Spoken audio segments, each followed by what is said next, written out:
За сайн байцгаана уу намрын мэнд хүргэе. Номын сангийн зочин подкастын маань энэ удаагийн зочноор маш сонирхолтой хүн орж байна. Учир юу вэ гэвээс төвд судлаач мөнх бус Зеважин гэх энэ номыг эмэлтгсэн, ариутгасан. За бидний одоо хүндэт ах Нямачар ах маань өргөдө оролцож байна.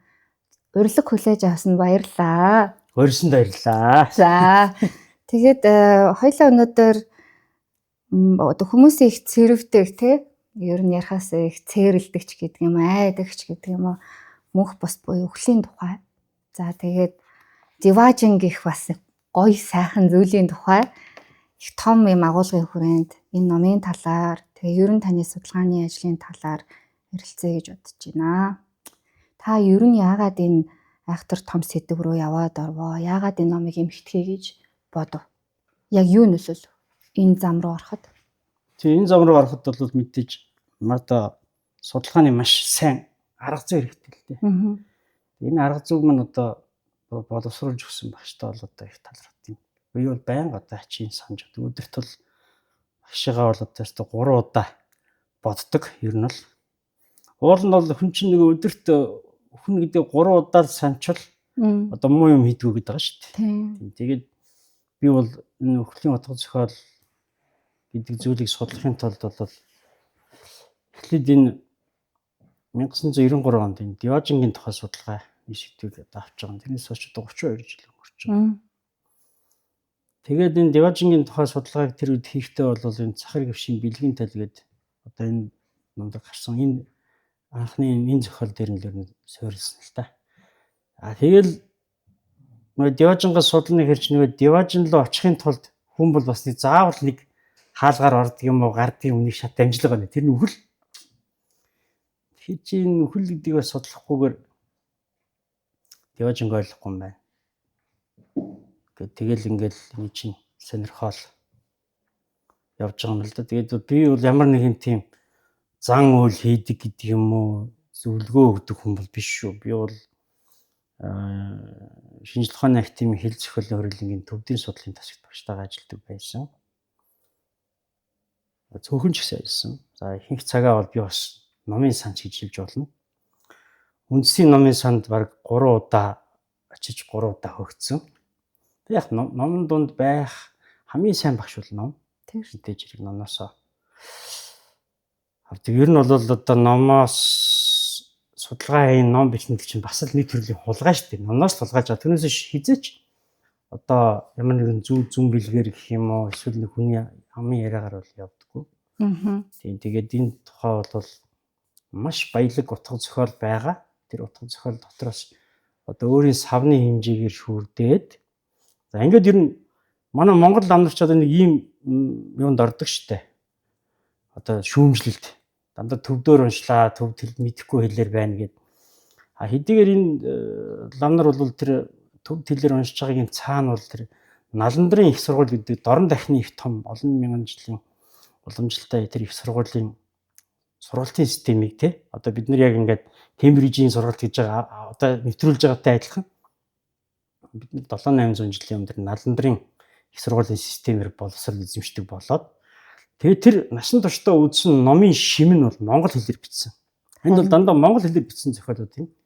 Монгол хэл рүү орчуулсан. Тэгээд сүүлийн 2-300 жил эндээс харлаа шүү дээ. Монгол лавнаар тэр дээр үед өхлийн тухай ийм гайхамшигтай судруудыг зохиолуудыг бичиж гин гэдэг бол тий. Эн чинь ерөөсөө ийм байгаа юм л да. Яг одоо ингээд ярихаар чинь бид нар нэг ийм ярих хэрэгтэй болно. Энэ боловсролын систем. Өнөөдөр одоо манай монголчуудын ертөнцийн хүзэл гэдэг бидний одоо улсын одоо суур философи юм бэ. Мэдээж хэрэг ойлгомжтой грек ром дээр суурилсан христийн чиг баримжаатай. Ийм одоо шинэ боловсролын тогтолцоотой болцсон. Босоо академик төвшөнд шүү юм бүр ингээд. Гэтэл бол ой санамжинд нь Наландрын их сургуулийн ой санамж бүх юм зөндөө байгаад идэг. Уул нь бол энэ яг жинхэнэ соёл юм байгаа юм л да соёл нь. Ер нь олон зуун жилийн туршид монголчууд бол дандаа нэг хөлн дорн дахинд нэг хөлн өрн дахинд ингэж явж ирсэн. За тэгээд тэр суур философи гэдэг юм соёлын үндэс их үүсвэр нь бол одоо Хималайн орноос ихтэй энтикээс ихтэй. Тийм учраас бол одоо энтхэгтүүд Монгол урыг номт гурван улс гэдэг байгаа шүү дээ. Яагаад энэ хөрш зэрэгэлдээ Хятадыг номт улс гэж хэлэхгүй? Адилхан бурхны шин бэлгэрсэн. Тэгэхээр энд бол гоо зүй, урлаг одоо тэгээд их олон юм одоо ганцхан өвлийн тухай мэрэгж байгаа юм биш байхгүй. Энэ чинь ерөөсөө хүний амьдралын чанар бүх юм л орж байгаа юм. Жишээ нь төвдөр бол одоо Хятадыг бол жанаг буюу хар Хятад. Энтхийг болохоор жагар буюу цагаан Хятад гэж хэлдэг байхгүй. Тэр үеч нөө хүмүүсийн Монгол биш гэдэг юм уу тийм хүмүүсээ бол ерөнхийдөө хятад хүмүүс гэж ойлгоод хятад хүмүүс үнэ гэж ойлгоод олон тоон дээр шүү дээ Хятад маань. Тэгээд энэ хоёр улсад бол нэг хоёр юм гооцын хоёр төсөөр ойлголт байна. Ягаад хар нэг нь цагаан гэдэг. Тэгэхээр хятад хүн баярлахаараа хар хувцас өмсдөг, гашуудахаараа цагаан хувцас өмсдөг байхгүй. Энтхий хүн гашуудахаараа хар хувцас, баярлахаараа цагаан хувцас өмсдөг байхгүй. Тэгэхээр тэр хоёр хүмүүсийн тэр соёлын ялгаа гооцын суурьаар нь тэр нэрлэж штэ. Тэгэхээр бол яг энэ дээр бол одоо жишээ нь тухайн үндэстэн бол нөгөө оршуулга өхлийг хэр хүлээж авдгийг ямар өнгөөр төлөөлүүлдэг юм. Энэ хоёулаа та санаж байна уу? 10 жилийн өмнө үхэл цэгвэш таслал баримтад нэвтрүүлэгтээр хамтарч ирсэн. Та зохиол дээр нь би хөтлөгч дээр нь ажиллаж байлаа. Тэгээд манай нэвтрүүлгийн одоо ч гэсэн багийн бүх хүмүүс яг энэ нэвтрүүлэгтээр хамтарч байсан. Бид нар бас ер нь үхлийн тухай юм ярилцах, барилцахтай хүмүүс юм шиг байна. За үхэл гээд Деважин гэдэг үг чинь өөрөө бас монгол үг биш болоо авчиж байгаа шиг байна тий. Төвдөг. Энтэй адилхан мөнх бус үхэл гэдэг яг монгол үг муу юм уу? Ер нь одоо үзэж байгаа хүмүүс бол нямгаах үхэж үзээгүй яаж үхлийн тухай бичдэг юм. Үхчээж л одоо энэ үхлийн дараах юм яг. Ер нь үхээгүй байж тэрний дараах одоо үйл явц яаж мэдх юм бэ бид нар гэдэг ч юм уу. Ганц л амьдрын штэ гэдэг ч юм уу. Маш олон шашин ертөнцийг үзэх үзээс итгэл үнэмшилтэй хүмүүс үзэж байгаа байх. Тэгэхээр ер нь үхэл гэж үгийнхаа үндэсээ соёлоо ярилцвал. Бэмбэр энчингой энэ Монгол бичгийн хэлний зөв 4 дэвтэр их алдартай ном бичсэн л дээ. Энэ бол одоо Монголд 63 онд хамгаалсан диссертац нь. Тэрний 2 дугаар дэвтэр дээр бол байдаг л да. Үхэл гэдэг үг бол одоо Түнгус Якут одоо юм гаралтай тийм. Одоо хойд чигээсээ гаралтай үг гэж. Ер нь бол Алтай нурууны одоо бид нар нөгөө Адидастай хүн олсон шүү дээ. Тэндээс ахвараад үзэх юм бол эртээр үедээ бол энд амьдчсэн хүмүүс бол нөгөө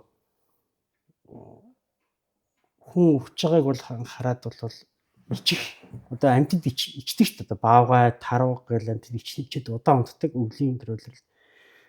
Тэрнтэй адилхан үхэл гэдэг маань бол өвөл хүйтэн ичих гэсэн тийм утгатай үг байсан. Тэгээд ихэнхдээ бол ингээд унтчихлаа гэж ойлгодог байсан болтой. Тэгээд нөгөө тэр үед бас цаг агаарын нөхцөл байдал бас нэлээд одоо юу байсан юм. Гэхдээ үхэл гэдэг маань бол үндсэндээ монгол хэлэнд хэрэглэгддэг одоо зөвхөн ердийн хэрэглээний юм өдөр тутмын хэрэглээний үг. Палгад буюу одоо хар үг одоо зүгээр ингээд тийм үг ер нь жаахан оромжлогтой ч юм тийм. За монгол хэлэнд бол үхэл гэдэг үг утгыг илэрхийлдэг нэг 400 орчим үг байна. Энэ 400 орчим үгийг бол одоо 2 удаа судалгаа хийсэн. Нэг нь бол Вений их сургуульд одоо багшилж исэн Монгол англи толийг анх хийсэн. Лисинг таамт хийсэн. Халтад магад бүрэн гэж хүн бэ. Халтад магад бүрэнгоо бол Төв Азийн судлал сэтгүүлд бол монгол хэлэнд үхлийн тухай үүсгэсэн одоо өгүүлэл гаргасан 60-70 оны. Яагаад хийх болсон юм гэхэлэр халтад магад бүрэнгоо бол Библийг монгол хэлэнд орчуулсан. Одоо өнөөдрийн Библийн бүх нийт томьёоныг хийсэн юм лээ. Тэгэхээр бол заавал хариуцлагатайгаар тэр чинь бүтэн шашин монгол хэл дээр одоо ингээд одоо түгээгээд ингэж байгаа хүмүүс чинь шашин гэдэг чинь цаанаа юм гэхэлэр үлтэй холбоотой байгаа шүү дээ, тийм ээ. Тийм хэлэх учраас бол энд бол нэг бас нэг хэдэн үг юм итгэсэн. За дараа нь бол нэг Японы эрдэмтэн байд юм. Яг нэр марч энэ Өвөр Монголын сургуулийн Монгол судлалын тэм сэтгүүлийн цувралд 1980-ад онд бас нэг түүсэн байдгийг. За Тэгээд өнөөдөр ингээд эн чинь бол нэг тасралтгүй бүтээгдэд яваад байдаг. Зарим нь утгаа алдаад, зарим нь шинээр зохиогоод бий болол. Тэгэл энэ түүхэн урт хугацааны туршид бол одоо түүгээд нэг 400 орчим болгоод байгаа юм л да. Тэгээ яг энийг бол нэг ном болгож гаргана. Одоо жишээ нь ингэ штэ. Лам хүмүүс байлаа гэхэд нас барах юм бол одоо гомбоо зооглолоо. Одоо үүл далдлаа. Тийм ээ? Гэдэг юм уу? Одоо эсвэл ингээд нирван дүрийг үзүүллээ гэдэг юм уу? Ийм тэг төвд шашинтай холбоотой юм өгнүүд байна. Тэгээ ханан гэрээс гараад хатан гэрээ очлоо гэдэг юм уу? Бүтэн юм бүр хэлцээрээ байна.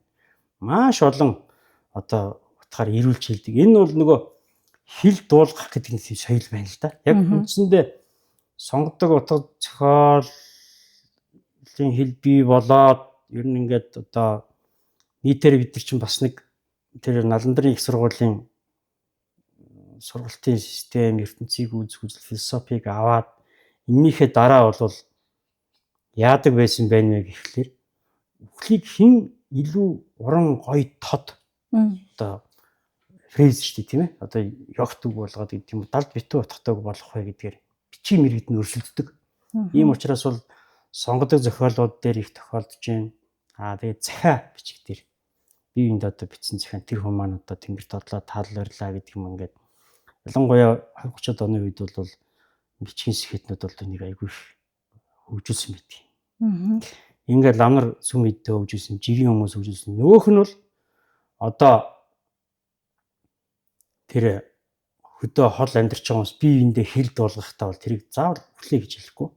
Ирүүлээд далд битүү явах татгаар хэлнэ. Тэргөө одоо өнгөрч гинэ, талиж гинэ, жилиж гинэ гэдэг юм ингэж нэг явж байна.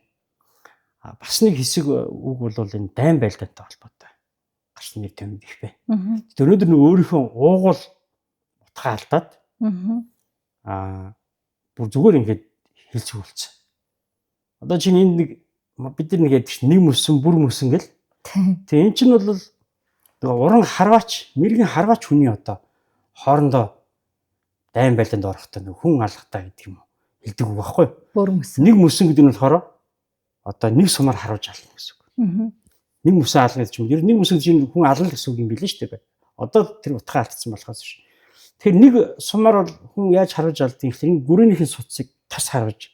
Энэ бол одоо хамгийн мэрэгэн хүн гэдэг гинэ. Бүрийн мөсөн гэдэг нь болохоор хоёр сум гэсэн үг байхгүй. Бүрийн гэдэг нь одоо шүү дээ.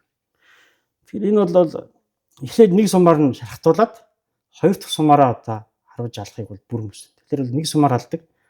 Ална хоёр сумаар ална гэдэг л одоо ингээд хоорондоо тэр хэлжсэн үг нь ингээд үндсэндээ одоо утга нь алдагдаад тий юм харахгүй байсан учраас ингээд үлдсэн байх шиг. Тэгээ энэ митийн нэг одоо 400 орчим нэр томьёо бодлуулчаад байгаа юм тий. Эндээс та номоо бол мөнх бус юу гэдгээр тий сонгож авсан. Энэ бол төв төлний тэр үхэл мөнх бус геометр гэдэг үгний л одоо ер нь бол нийтлэг одоо ойлгодог юм үг л дээ. Энэ зөвхөн Монгол гэлтэхгүй тэгэл одоо ихний Египт нөө хаадад дараа төрөл рүү явхад тэр их том Египтүүдийг те одоо нөө пирамидуудыг босгодог ч гэдэг юм айлч цаг үед сац уургуудыг дараа төрөл рүү явах шат зам гэдэг ч үздэг ч гэдэг юм. Тэр зөвхөн Монголд бол үхлийн тухай судлаагүй юм шиг байна те. Дэлхийн нийтээр л үхэлтэй бэлддэг шашин гэж нэг юм цаана байна шүү дээ одоо. Тэрийг бодох хэрэгтэй байхгүй. Тэр шашин гэдэг чинь бол ерөнхийдөө бол гэхдээ ингээд бол нэг юм харах хэрэгтэй л дээ. Хүн чинь ингээд одоо залуу хүмүүс байна шашин сонго. Би одоо ямар шашин шүтлэх вэ? Шинэ атеистууд буюу одоо ингээд шашингүй үзэлтэй байж болно. Тэр л асуудал. Гэхдээ бол ер нь одоо өтлөн гэдгийн ажиггүй, хүн гэдгийн сэжиггүй гэл одоо ингээд тэр Няман гамбын бэлдэн бэ нэг ном дээр гардаг юм л та. Хөшин залуу хүн хоорондоо энэ үхэл мөнхөсийн тухай маргалдсан гүнтэн гончиг доми гэж нэг ном байна. Тэр хүний одоо ном байдаг. За тэгээд тэндээс бол зөвхөн ерөнхийдөө юу гэж харагддгийг гэхээр энэ шашнууд энэ өөрийнхөө сүсгтэн гэдэг юм уу энэ хүмүүст одоо энэ үхлийн асуудлыг нь яаж шийдэх юм бэ? Тэгэхээр бол харьцангуй би бол ингэж ойлгоод өөрөөр ойлгоод шүү. Хинду, буддист гэдэг юм уу энэ Алтай Хямлайн одоо энэ нурууны энэ соёл бол үхэл гэдэг бол зөвхөн чиний өөрт хамаатай, чиний өөрийн эзэмшиж өөрөө ялж дийлж гарах тэр мэдлэг ухаан чинь гэдэг энэ хүнд өөрт нь одоо даатгаж өөрт нь өөрөөр нь судлуулад одоо өөрт нь тэр асуудлыг даатгаж өгдөг. Христийн шашин бол одоо муслим энэ төр бол ямар нэгэн эзэн бүтээгчтэй тэрэндээ юмаа даатгаад тэгээд лам хургаарнаас ингэж хэмжээд явдаг. Тэгэхээр бол өөрийнхөө өхлийг бол өөрөө сонгох уу, өөрөө судлах уу, хэн нэгэн хүн даатгах уу гэдэг нь ийм хоёр сонголт эндээс харагдаж байгаа юм л да. Гэтэ энэ бол нэлээд харьцангуй ойлголч юу. Та надад нэг ярьжсэн штэ. Өдөр болгоно нөгөө өхлийг мэдэрч болно, унтах, зүүдлэх, сэрэх, өөхөх, зурдын ертөнцид байх, сэрэх гэдэг нь дахин төрөл ах. Энэ гурыг нөгөө Монгол хэлний гой зүйрч зүгээр шүү дээ. Унтна гэдэг чинь өөхөх ягас, сонгоно гэдэг чинь солирох ягас. Тэгэхээр унтж яана гэдэг маань ер нь бол тэр өхлийн процессыг бол өдөр болгон хүн мэдэрч байна. өөрөө мэдэрч байгаа гэсэн. Тэгээ яагаад өөхийг ер нь сайн өдөр болгон бодож явах хэрэгтэй юм бэ? Яагаад энэс цэрэвхгүй байх ёстой юм бэ? Яг тэ хүн одоо энэ проблем баахан зовлон байна шүү дээ. Хүн чи одоо ингээд нэг юм хүн болоод төрөх нь өөрөө зовлон юм. Тийм шүү дээ. Одоо зовлонгийн дөрөв талаад гэж бурхны шинд номлож байна. Төрхийн зовлон гэж. Хүн төрчих юм бол тэр зовлонг арай гэх юм ингээд тоодлаа. Дараа нь тэгээ хөтлөхийн зовлон, өвдхийн зовлон, өөххийн зовлон гэдэг ингээд дандаа зовлонгийн дөрөв их талыг тоолж өгч завэр. Тэгээ тэр дунд харагдж байгаа жаргал гэдэг байгаа зүйл маань дөрөө хойлгосон зовлон гэж жаргал хичээлдэг гэж үздэг байхгүй юу бурхны шинд. Тийм. Тэгээ ингэж явсаар байгаад тэр өхөл гэдэг зүйл рүү одоо очихтай энэ зэрэг бол одоо энэ манай эрдэнэ 7-8 дугаар зууны үед бол нэг Жоо болдын Атиша гэж их том Наландрын хийдийн их том профессор актив хүн бол энэ төвдөд ирж байгаа юм л да. Төвдөд ирээд бол энэ одоо Гадамбагийн ёс буюу одоо зэрлэг үндэсний ёс гэдэг энэ одоо энэ төвдийн буддизм, Монголын буддизм хоёрыг бол тэр Атиша гэдэг хүн нэгэлж өгж байгаа юм. Тэгээ Атишагийн хэлснээр бол өхлийг бол одоо үндсэндээ 3 төвшөнд хэлж штэ. Хамгийн дээд зэргийн өхөл юм. Энэ бол бясалгал бүтээл хийгээд йог хийгээд за ингээд өөрийнхөө өөхөх өдөр өөхөх цаг бүх зүйлээ өөрөө удирдах. Тийм товлоо тогтоо тэр өдөртөө ингээд явчихдаг. Энэ бол одоо эрхэм дээд өхөл галзуу мэт өхөл. Яг тэгж байгаа хүн чинь бол хөндлөнгөөс хүнд харахад нэг галзуу шиг харагддаг юм л. Эсвэл галзуурсан юм шиг. Эсвэл ингээд галзуу яриад байгаа шиг тийм ээ. Тэгээд дунд зэргийн өхөл буюу одоо гөрөөс мэт өхөл гэж байгаа юм. Тэр нь бол одоо ингээд дайн байлдаанд тэнсэн суманд юм эсвэл одоо газар хөдлөх гал усны хашуун зовлонд нөгөө өхлийн тэр зовлон гэдгийг огт баг мэдрэхгүй шүүх ингээд тал гэдэг нь тэнцэн. Энийг бол одоо гөрөөс мэт өхөл гэж хэлдэг. Хамгийн адгийн өхөл буюу одоо хаан мэт өхөл гэж байна л да. Тэр нь бол одоо ингээд хамаг одоо бид нар бүгдээрээ л тэр хаан мэт өхөл хамгийн адгийн өхлөр л өхөн. Тэр нь бол ойлгомжтой одоо ингээд хамаг одоо олсон хурааснаа эмчид өгөөд, эмэнд өгөөд үгүрч хоосроод тийм ээ. Тэгээ өөрийнхөө үр хөхөд, хань нөхөд, найз нөхдөд ингээд зогсоож байгаа. Тэгээ хаан тулсаа алдах мэт өхөл бол хамгийн адгийн өхөл буюу хаан мэт өхөл гэж байна. Тэгэхээр энэ чинь цаана тэр одоо бас хаан тэр гэдэг юм хааныг бас жаахан ягтлаад нь шүү дээ. Тэгээд нөгөө өхөн гэдгээ санахгүй бол ер нь одоо альва үйлдэл, альва үг хэлэхтэй гэдэг нь нөгөө өхөн гэдгээ бодчих юм бол шунал төрдөг юм байна. Өсөлт жаал төрдөг юм байна тийм ээ. Ингээд нөгөө өхөн гэдгээ мартчихаар одоо буруу юм ийгээвч тийм ээ. Тэгэхээр чинь бол өхөл гэдгийг бол одоо байнга бодож бясалгаж явах хэрэгтэй. Өдөрт 3 таа гэсэн. Өдөрт 3 таа. Тэгээ эн чинь юм штэ. Одоо лам хүн байгаа ч гэсэн бас марчдаг гинэ. Үгүй. Тэгээ яад юм гэхээр одоо бидний энэ нөгөө нэг өхлийн аюултай гэдэг ийм хохимой толгой одоо 2 хохимойтой юм толгойтой тэмдэг шүү дээ. Энийг бол одоо шууд өхөл мөнхөс гэдгийг илэрхийлдэг тэмдэг л дээ. Өхөл тэмдэг хохимой. Тэгээд энэ номгоны дээр ихлам агуун читэн жанц гэдэг нэг нэртэй талаа байна. Тэр хүмүүс. Одоо энэ нэлсэн тасархаа шүү дээ. Нэлсэн тасархаа ерөөсө баруухан талд нэг юм сүмд амьдардаг 2 давхартай амьдардаг жижигхэн тэр унтлахын өрөөтэй юм. Тэгээд тэр унтлахны өрөөндөө бол ингээд шүн ингээд фосфороор таазан дээр ингээд зурчдаг гинэ. Тэгээд нөгөө хүн унтахынхаа өмнө ингээд харахаар нөгөө эн чинь хүчтэй гэдгээ тэгээ мэдчихдэг. Тэгээ хажуу тийшээ хараад хөвтөхээр яг хажуу талаа харагдахаар ингээд бас тэр харааныхаа төвшөнд зурцсан. Тэгээ босоод ирэхээр ингээд нүднийхээ бас харааны төвшөнд харцсан.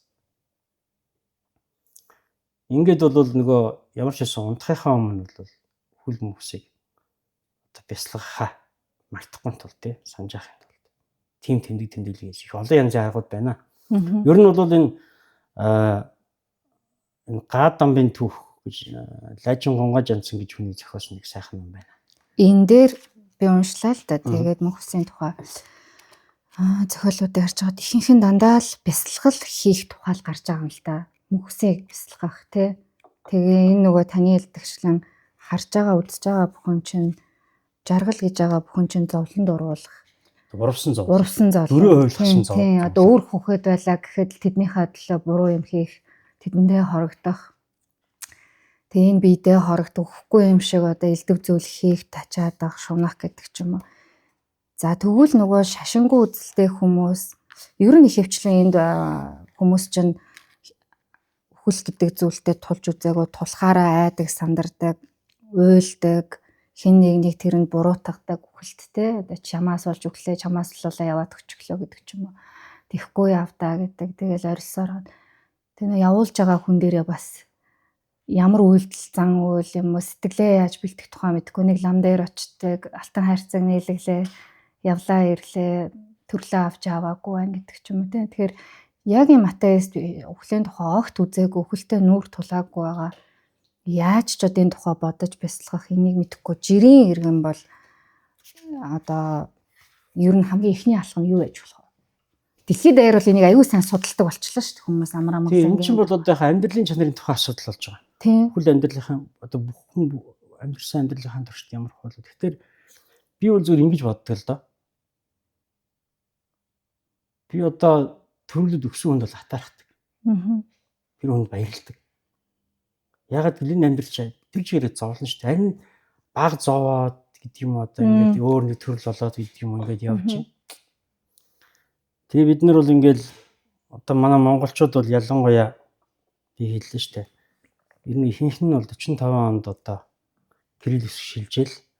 Кирилл үсэг шилжснээр энэ грек ромын боловсрал гэдэг зүйлийг одоо шууд тулгын хүлээлгээл ингээд одоо яваад ороод чинь тэгээ шашингүй үзлэр бол нэлээд олон хүмүүс хүмүүжсэн. Хүний одоо хэдэн ч үе байх юм. Цаашаа ч хэдэн үе явах юм бэ. Энэ дунд бол одоо манай энэ болцох юм чи. Болцох юм чит хоёрын бас нэг мэйлдэг зүйл гэх юм уу нэг зүйл бол олон жилийн өмнө хоёр зүгээр тоглоомоор би нэг нойргоддаг өвчтэй шүн унтаж чаддаг. Тэгээд нэг алхаж яваад сонгодогийн өрөөнийх нь гэрэл асаалттай байх нь яваад орчихгүй. Тэгээ манай хүн бас тэр шин жижигтэй байж таараад. Тэгээ бид хоёр нэг хоёулаа нь үхэл сонирхчдын клуб гэж байгуулъя гэдэг. Тэгээд ер нь одоо энэ хүмүүс үхлийг хэрэг хүлээж авч байна уу? Эмнэлгийн практик өвчтэй хүмүүс. Тэгээд болцоох юм ч надад ярьсан байхгүй. Энэ юм очив. Одоо энэ тэр үеч бас нэг 10 жил юм. 80-90-с дээш настай хүмүүс бол ингээд сайхан цих шулуун, бие сэтгэл нь эрүүл, эрэхтэй, гартаа эрэхтэй. Хизээ яаж үхлээ өөрийгөө бэлтцсэн. Өгөөд нэг амандаа майн хэлээ. За майнараа бол би ингээд подод ингээд явчих шүү. Тэгээд нэг яг тэр 40 донд сургууль соёл сураад тэгээ яг ингээд ерөөсөө шашин гэж огт байхгүй мэн гэдэг тэр пропаганда үзэл сурталт ингээд тархиа болгосон хүн бол 90 он гараад тэр үзэл суртал нь ингээд хүн цэнэгүй болоод өнгөдөөд өөрөө нийгэмд өнгөдөөд ингээд бол айгүй хэцүү одоо хүлээс хайдаг тийм ээ. Тим зүйл бол аяг ажиллаж ялангуяа одоо ингээд нэг нам олон нийтийн ажил хийж явсан гэдэг юм. Эсвэл одоо бүр ингээд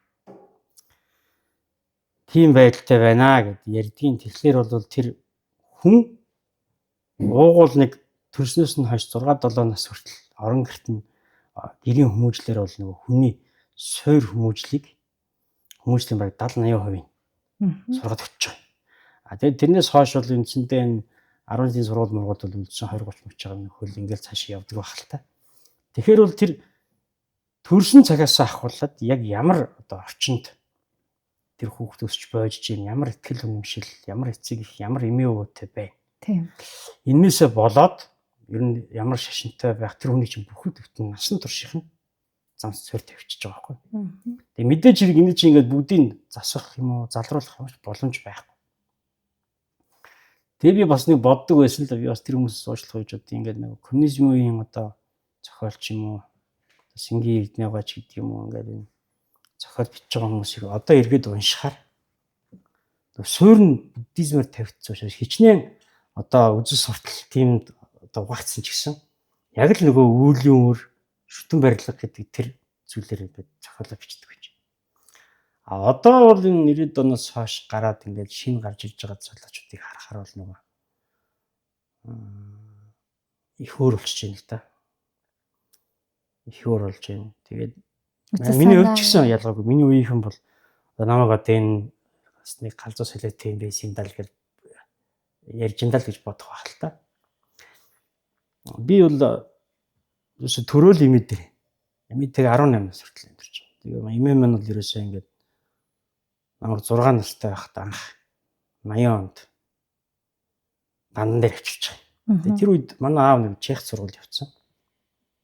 Тэгээд нөгөө хүүгээ одоо хүний газар хол явж байгаа болохоор нэг араас нь бас ном уншуулдаг маягтай л орж ирдэг байсан л да. Тэгээ би одоо ингээд сандгийн сонин газар ингээд цэцэрлэгийн хөвт байж байгаад ингээ ирээд тэгээд нөгөө имээтэйгээ имээ болохоор нэг ингээд буддизм буян нүгэл тийм ярина.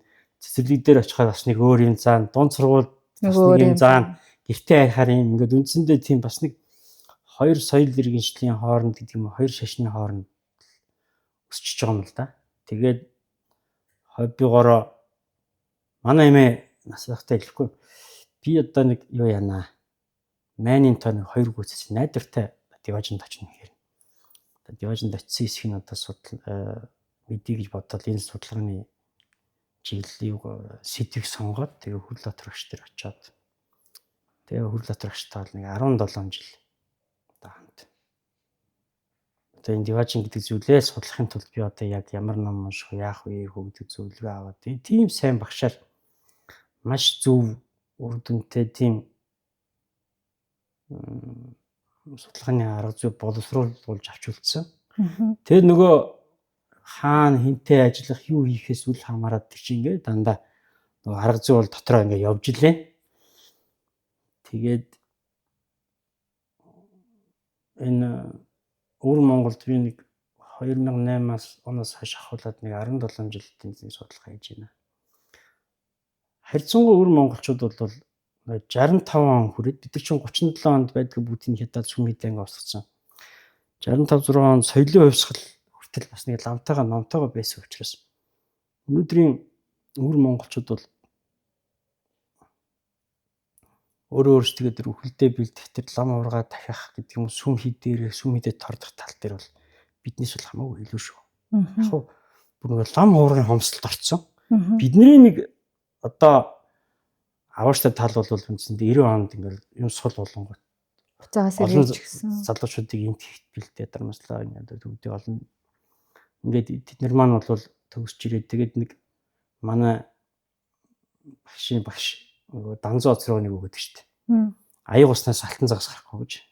Хэдэн мянган хүүхэд одоо суралцж хийж одоо өнөөдрийн дэвшил харанбууд, агранбууд гараад өнөөдөр шашин аваа явж байгаа. Тэгээд бол удахгүй энэ хүлийн тухай асуудал дээр бол энэ манай гандан бол дөрвтэй сайхан юм хийх байх гэж бодож байна. Ялангуяа энэ ард түмнээ энэ талаар соёнгийн гэрүүлэх буцаад энэ мэдээж их цаг хугацаа орно. Хүлээд чинь бол зүгээр нэг хүн ном гаргаад юм уу эсвэл нэг хүн хоёр хүн хоорондоо яриад болчтой зүйл биш байхгүй. Одоо тэгээ дэлхийд даяар бол энийг аяг сонирхож эхэлж штэ шинжлэх ухааныхаа төвшөнд. Тийм биз дээ. Тэлгүй яг энэ чинь ихлэд ингэ штэ. Төрийн захиалга өгнө. Төр гэдэг юм чинь хууль цаазаар хүний биеийг тэр газар нутг дээр ингээд таашдаг байхгүй. А шашин гэдэг чинь хил хязгааргүй боловч оюун санаагаар нэгдмэл байлгах энэ ажлыг хийгээд байгаа. Одоо нэг өндөр та нар ингээ харал та. Бүрээд бүр Монгол хэлж байхгүй. Тэгтээ ихсэрэн тэр хүмүүс чинь буддишнтэй байгаад байгаа. Монголтойгоо ойр ах トゥ ус гэдгийг тэрүүгээр ойлгоод идэв. Аа. Одоо бүрээдүүд насаарахаараа яадаг мэдв.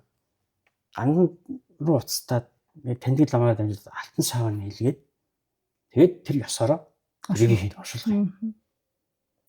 Халимаг бас тийм, туваа тийм. Өөр Монгол бол бас одоо харьцангуй бас гайгүй болж байна. Гэтэл бол бас нэг хэсэг нааш нийлэн санддаг гэсэн. Тэгэхээр бол эн чинь яаж нэлэр шашин гэдэг зүйл чинь юм чухал байхгүй юу? Тэгээ ялангуяа яагаад энэ би түрүүний хэллээ шүү дээ.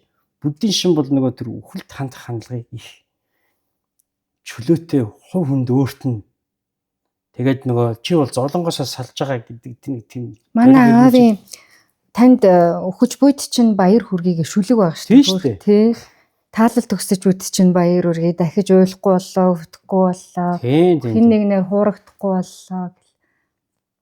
Гэхдээ энийг хичнээн ингээ хэлэхэд амарч гэсэн хүмүүс бол аль болох уртудаан амьдрах, аль болох уртудаан залуухан харагдах, эсэргээрээ л нөгөө зовлон гэдэг юм дээр энэ нь илүү нөгөө 5 метр хүүгээр мэдэрж байгаа зүйл нь илүү таатай байна. Энийг удаан барих тухай яриад байна. За тэгвэл ер нь би энэ дараагийн асуулт юм байна.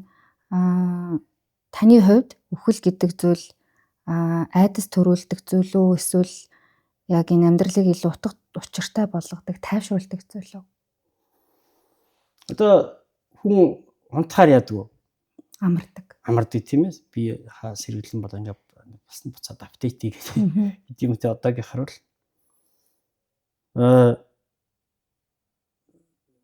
зүгээр харьцангуй миний үеийн хүнийг бодох юм бол би нэг нөгөө травма гэж яриад шүү дээ одоогийнх. Тийм травма л болчихлоо шүү. Травмаг бол би бас ихт үзсэн л гэж боддог байхгүй. Яг би нэг эмэтэг амьдрал эмээ минь хөндөр настай. Тэгээ миний 8 9 10 дугаар ангид ахлахангид байх энэ үед бол би өглөө хичээлдээ яваад буцаж ирэхдээ эмээ маань амьд байгаа болов үгүй болов хичээлээрээс ирж явсан даа их боддог. Эмээ маань болохоор намайг ингээд ээж аваас минь авцсан. Тэгээ өөрөө ингээ голонтой сахиулна гэдэг аврагууд юм. Тэгээд ингээд өөрийг хайжаад авцсан учраас намайг яаж хийж яагаад нэг 18 нас руу 10 дугаар ангийн төгсгөн гэдэг ингээд өөрөө өөртөө юу тавьчихсан. Тэгээд нэг голон тасарч өгдөг. Штэ одоо чинь. Ингэсээр хагаад намайг 10 дугаар анги төгсгөөд 7 сарын 10-нд яг наадмын ордлоод нас авчихсан байхгүй. Тэгээд би нөгөө 3 жилийн туршид одоо очихоор яах вэ гэдэг ингээд бодоод байдаг байсан. За тэгээд ерөнхийдөө нэг манай эмээ нэг нас барахтаа ингээд надад нэг 6 авдран төл хүргэж байгаа юм л да. За миний өхөө нэг одоо энэ халахын лувсан жамбар намх хавар гэдэг одоо богдох хитагны бүвчүүд тэр бүвчүүдээ одоо ганц бэрэн штэ манай эмээж гол манай өөж ганц хүн ингээд 2 аврагын голомтыг чамд өгж байгаа. За энэ 6 төлхөрийг ав. Энэ одоо чиний тэгээд дотор нь байгаа юм бол ном эрдэмтэл зарцуулаарай. Битгий одоо өөр юм зарцуулаарай. Сайн багштай болоорой. Тэгээд хөрлөтөр аштайгаа уулзаад ингээд байжсэн. Яг ингээд амьдрал тулахгүй тулж амжаагүй байжгаад 99 онд манай аав нэг хавдрын хагалгаа хийлээ миний авд. Тэгээд нэг хавдар судлалын болницт нэг 3 сар сахидаг байхгүй. Тэгээд би тэр үед яг улсын төв номын сан мэдүүлгийн ажилтан болсон. Тэгээд өглөө болохоор ажил дээр ирж ажиллаа хийчихэл орой болохоор нь очиод аавгаа сахидаг. Нэлээд хүнд хаалгаар болсон л доо 3 сар хийсэн. Тэгээд тэр үеэс би ер нь хэд ингээд нөгөө яг энэ нэмлэгүүдэд одоо тэр христийн шашны номлогчтой гэх явдаг болсон байсан үг л дээ. Тэр нь яг бурхны шашны лам нар ингээд тэр нь яг явж болдгоо юм л. Тэгээд би яг анх ийм номуудыг хүмүүст хэрэгтэй болгоё гэдээ анх үзсэн. Дараа нь өвчтний сэтгэлийг асрах гэдэг одоо манай бойны алтан гэрэл. Сая болцаахан юмж бойны алтан бүгд л бидний нөгөө төслийн зочид байна гэдэг. Тэгээ бойны алтан гэрэл маань бол хуульч хүн тэгээд бас ахны фондаг юм чи ер нь гэр бүлээрээ бас хүрээний уламжлалтай их сайхан буянч юм сайхан юм шүү дээ. Тэгээд би бас ингээд нөгөө номуудаа гарахаар хаяа бойны алтан гэрэлтэй хүн за ингээд хавдрын имлэгт одоо ингээд имлэгийн төмбүү шиг гэдэг юм байна шүү дээ. Тэгээд төмбүү шиг ингээд татхад л уулна ингээд ийм номууд байж байгаасаа. Тэгээ яг тийш ингээд нөгөө би бол миний чатлаар өрөхгүй шүү дээ.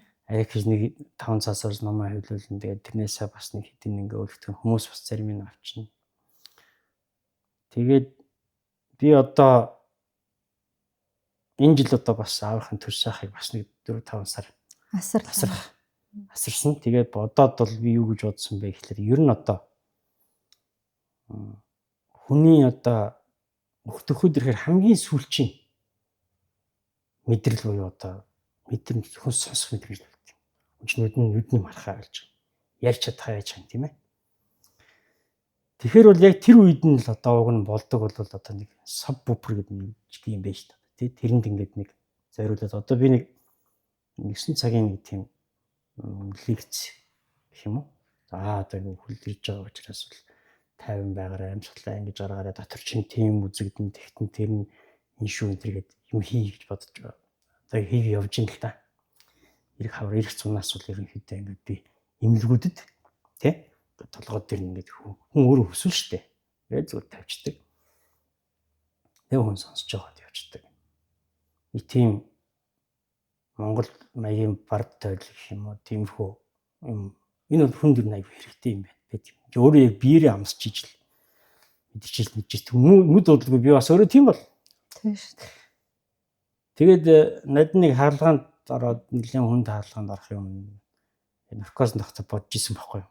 Яг хүн өөрөө ингээд тулаад ирэхээр бодд юм л.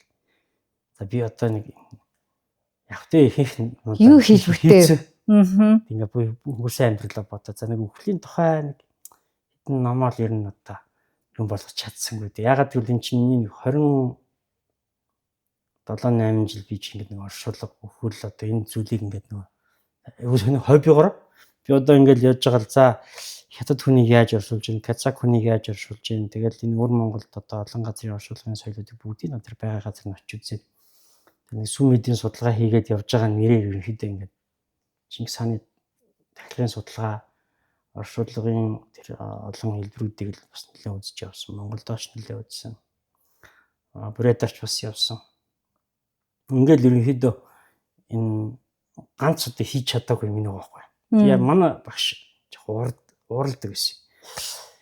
Наваа нэг ингээ яваад ирэхээр би дандаа энэ чиглэлийн юм асуу. Дандаа энэ чиглэлийн асуудал тэгээ болдгоо маа. Өхлийн тухай бичгээр ингээд нөгөө эсвэл намтраа бичгээр нөгөө өхлөн нааш ойртчихд юм. Бас нэг яг удаан амьдрахын тулд бол чи яг энэ сэдвэр аль болох бичихгүй оролдохгүй байх хэрэгтэй гэдэг манай багш тэгээд өгдөгсөн. Тэгээ би нөгөө за багшийнхаа үгэнд ороод тэгээд яах тэгээд бодоод тэгээд юм мэдсэн чинь өөрөө 50 гарчд юм байна. Бас нэг ганц 2 удаа нөгөө ертөнцөөр тагшиж байгаа хүрээд ирд юм байна. Тэгээд яг суур утга зохиолуудыг ингээд нөгөө яг за энэ яг энэ хүн тэдний онд яг ийм ном бичсэн шүү. Тэр ихлэд ингээд сурвалжуудаа гаргаад тэгээ араас нь бол одоо юу гэх юм өөрийнхөө хөлбөрийг орчин үеийн хүнд яг шашингүйч хүн байж болно шүү дээ. Тэр хүмүүс одоо ийм хэрэгтэй болоо гэж хийгээд тэгээд одоо нэг энэ рүүгээл одоо хасаач хобби байсан. Энэ рүүгээл энэ үйл хавар нэлээд хуцтай суунда. Би энэ нэвтрүүлгийг яагаад ийм хүнд сэдв хүмүүст бол хүнд сэдвтэй яагаад энэ ярьж байгаа гэхээр ер нь харах нэ хүмүүс өхөлтэй нүүр тулахгүй юм шиг нэгэндээ хатууг хэлээд нэгнийгээ хайрлахгүй их байж байгаад яг бурхан болохоор мөнх хүсийг үзүүлсний дараа л амьдтай бие биенээ хайрлах ороод ирдэг. Амьдтай нэг хайрлаас нэг сайх үг гэлчихгүй, амьдтай нэг тэгчихгүй яв гэж харуулдаг. Тэгэхээр амьд байхын бас нэг гол утга учир бол эдгээрт хайрлах юм байна. Нөгөөтэйгөр өхлийн тухай байнга санаж авах хэрэгтэй юм. Тэгжээж өөр амьдрал өөр айгах тийм утга учиртай яг үнэт зүйл нь өөрөө амьд байхын үнэт зүйл нь өөрөө өхлийн тухай байнга бодож ээж тэр одоо цаг илүү үнцэнтэй утга учиртай болдго юм байна гэдгийг ойлгоод байгаа байхгүй. Тийм ч учраас энэ номнуудад бол заавал одоо ер нь жирийн иргэд судлаачид гэдэг айлтгүй жирийн иргэд ч гэсэн энэ муу заяан дунд гэж үе завсрын ертөнц гэж үе тий төрөл олон дахин төрөл авна гэж үе сансрын ертөнөөс гэтлэгэн гэж үе гэдгийг бол заавал бурхны шинтэй хүн бол бас мэдчихэд илүүдэхгүй болов уу гэж бодоод энэ нэвтрүүлгийг хийж байгаа. Тэг би энэ номыг бол урд нь бас нэг 2000 хэвлэж гаргасан юм аа. Хэдэн жилийн. Тэгтээ тэр бол арай дутуу. Би энд бол тэр сүүлд бичиж саржийн төлний энэ тэр зурдын тухай нэг маш сайн номыг орд нь гів ширүүлт ихээр одоо оруулсан байгаа. Мгм. Энэ ихлэ бидний амьдрал аавс гэдэг энэ зүйлийг нэг ойлгож байна. Энэ хамгийн суурь нь. Маш одоо амархан ойлгоё гэвэл юм баггүй юу? Ерөөсөө аавс байх. За энэ төвдийн энэ санскритийн аавс бол ингээд нөгөө мэд ингэж хин хөвлөд байхдаа хүн бол аавс хэмдэртэй байдаг байхгүй. Тэгээ гаргаж байгаа эхний авиа хамгийн анхны авиа бол аавс гэх. За ингээ аавс гэнээс бол умсг умаас хумаас умаас маны бэдмийнхэн ингээд дээшлээд ингээ явсараа гад эн чинь нөгөө 108 бат ганжуур данжуур хүрээд тогтчихдаг. Тэгээ дээрээс доош ингээ тогтсон бүтэн юм бас актив систем баггүй. Мэдлэг боловсролын систем байна. Тэгээ энийг ингээд мэдээж үзээд ингээд явлаа барьлаа үзлээхэд бас нэлээд урт хугацааны цаг хугацаа орно. Гэхдээ бол хамгийн анцтай тэр томьёо гэх юм уу хөлийн томьёо бол маны бэтмийнх.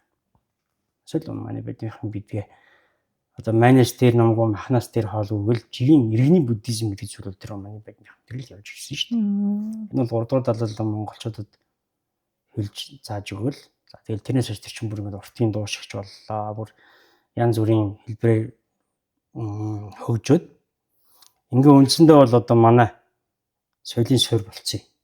Ер нь одоо би яг энэ тухай YouTube руу ороод тэр маны эзэн түр ингээд нэг дээр үед хийснийг баримт тэрийг үзээр яг тэн дээр бол ерөнхийдөө жоохон төсөөл юм. Тэр чинь бас 10 гаруй жилийн өмнө бас ингээд миний нөгөө өөрөө зохиолын бичээд өөрөө найруулсаар өөрөө зургийг аваад хийсэн анхны кино аахгүй. Одоо бол мэдээж тэгэл тэрнээс хойш бол бас судалгааны ажил нэлээд урагшилсан. Ерөнхийдөө бас тэр одоо ойлгодгүй байсан юмд бол нэлээд ойлгосон л доо. Тэгэхээр бол ерөөсөө энэ бол төрийн захиалга байх хэрэгтэй. Өнөөдөр манай төр яг юу захиалаад байгааг би огт ойлгодог. Ер нь манай төр бол өнөөдөр монголчуудыг нийтээр нь христийн шашинтай болгоно, христ итгэмжтэй болгоно гэдэг энэ зүйл бол нэлээд хүчтэй явж гэж боддог. Соёлын угаасаа бид нар соёлын христийн угаасаа соёлтой байхгүй. Одоо шинэ бид нар хормын ёслоо юу гээл цагаан плат хар костюм өмсчихэд биш угаасаа л христийн юу зүгээр л дээл өмсөд байгаа болохоос шээ. Онцлог нь бол тэр чинь бол Хувлын хаан 1295 онд хаан ширхэнээсээ буухаас өмнө нэг жилийн өмнө одоо ачхүйдээ хаан ширхэг өгөөд өөрөө нэг 2 хуулийн дээр суугаад батлуулаад насварсан байдаг байхгүй. Нэг нь Чингис хааны тахилгын хууль, нөгөөх нь хурим маш чухал. Хуримч одоо яаж юм нөхөр нөгөө хүмүүсийн шин төрүүлж гэн өхүүлж гэн одоо тий одоо бүх үндсэн дээр хурим дээр байгаа байхгүй юу? Яагаад одоо танд анзаардгүй энэ Оросууд яагаад энэ хаан бугавч хатан сүх гэдэг бөгж хэрэгэлдэг вэ? Хятадууд яагаад хэрэгэлдэг вэ? Зөвхөн Монголд байгаа байхгүй юу? Энэ бол тухайн үед одоо төвдийн баруун төвд байсан Сажа гэдэг улс хурлын Сажагийн тэр Пагвалам гэдэг лам бол эртний эндхийн одоо тэр алтан ургийн тэр гэрэлдэг тэр хурим тай гэж яддаг хурим төр байхгүй юу? Хурим хийж төр тогтож байгаа байхгүй юу? Зарим газар тойл гэх юм бол олон төрөл юм байгаа юм л та. Тэгэхээр бол эндээс ч юу харагдж байна вөхөр бид нар бол нэгдүгээрт бол энэ Бурхны шашинтай болсноороо бид нар Бурхны хямлан тэр соёл гэдэг зүйлийг өөрийн соёл болгоод авцсан. Өнөөдрийн манай энэ төрийн соёл гэж ойлгож байгаа ойлголт бол эдийн ингээд биелгээ хитэн морио хортоод бүжгэлдэг. Ямар ч одоо философийн суурь байхгүй тийм ээ. Одоо чи нэг ингээд нэг алс баруун аймгийн өндөр ууланд биелгээ хийдэг хүний биелгээ бол бүх Монголын соёлыг төлөөлөх боломжгүй байхгүй.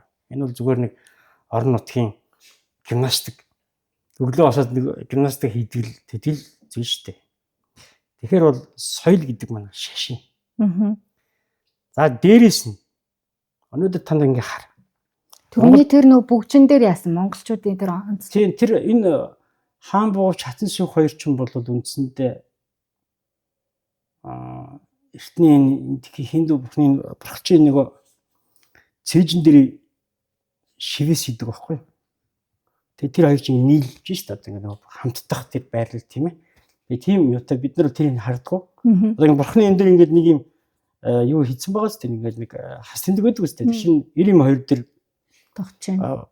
Нар буруу нар зөв хоёр байгаад тэрүүгээр нийлдэг байхгүй. Тэгээд нэг цул болоод үндсэндээ ингээд энэ дэлхийн ертөнцийн цөм нэг аав үсэг болж шít. Аав үсгийг бий болгож. Тэгэхээр бол хүн өгч байгаа өгтөө хэлж байгаа хамгийн сүүлчүүг бас аав үсэг байхгүй. Эхний үг нь гэдэг хоолой нь хорж игнод CS татхад бол дандаа аав үсэг. Тэгэхээр амьдрал гэдэг чинь бол амьд байх гэдэг чинь бол ерөөсөө амьсгалаа гаргах. Амьсгалаа авах. Энэ амьсгал хураах. Үгүй амьсгал авах. Авж гаргаж байгаа энэ процесс чинь өөр амьдрал байхгүй. Тэгэхээр яг тий энэ засаг улс бол энэ шашин гэдэг зүйлийг бол салгаж болохгүй. Энэ соёл байхгүй. Тийм шүү дээ. Энд чи алганы ар өөр биш. Тэгээ хэлдэг шүү дээ алганы ар өөр. Энэ алга нь бол гарын ар өөр. Зангидахаараа ингээд нудрах болоод юм төмөр төр болчтой. Ингээд дэлгэхээр алга чинь шашин байхгүй зүйл. Тэгэхээр энэ хоёр шиг нэг цул байгаа. Хоёр талаас нь харах юм байгаа болохоос шүү. Тэгээд энэ ийм баймар байна. Өнөөдөр ингээд гаднаас ирж байгаа хүмүүст бид нэр Монголын соёл гэдэг хэдийн үзий сүм хийтэл үзүүлдэг. Тийм. Энэ чинь яг хөөхлөр соёл болоод үүдсэн соёл болгоо бүтээч гэсэн. Итгэл үншил واخгүй юу? Энэ чинь бидний соёл. Энэ гэтэл одоо энэ чинь би гайхаад байгаа. Ерөөсөө энэ талд соёлын өв шашнаа анхаарахгүй. Жишээ нь ингээл та хоёулаа нэг юм яри. Хүнийг Монгол хүнийг байлгах үндсэн суурь фундамент нь өөрөө соёл нь байгаа байхгүй юу? Тэр соёлынхаа нь өөрөө элементүүд нь шашнаас салах ямар ч боломжгүй. За чи одоо соёл судлаач байна. Соёл судлалт их сургууль төгссөн юм. За би тэгээд чамаас нэг юм асууя. Монгол улсын үнд зүйл юу? Монгол улсын үнд зүйл монгол хүн. Монгол хүнийг бий болгож байгаа нь монгол соёл гэж би бодож байна. Тийм. Монгол улсын үнд зүйл бол Чингис хаан байхгүй. Үнэ. Нэгдэж нийлүүлэх үнэт зүйл нь. Үгүй байхгүй. Оюун санааных нь. Энэ Чингис хаан гэдэг хүнийг чинь дахин төрүүлж дахиж авчрахын тулд буддийн шашин гэдэг зүйлийг ашиглаад тийм. Хувилах дахин төрөх гэдэг тэр системийг санхүүжүүлээ. Ингээд тэндээс бүтээгдсэн тэр одоо үлдсэн өвн соёл байхгүй юу? Ингэж томилох хэрэгтэй байхгүй юу?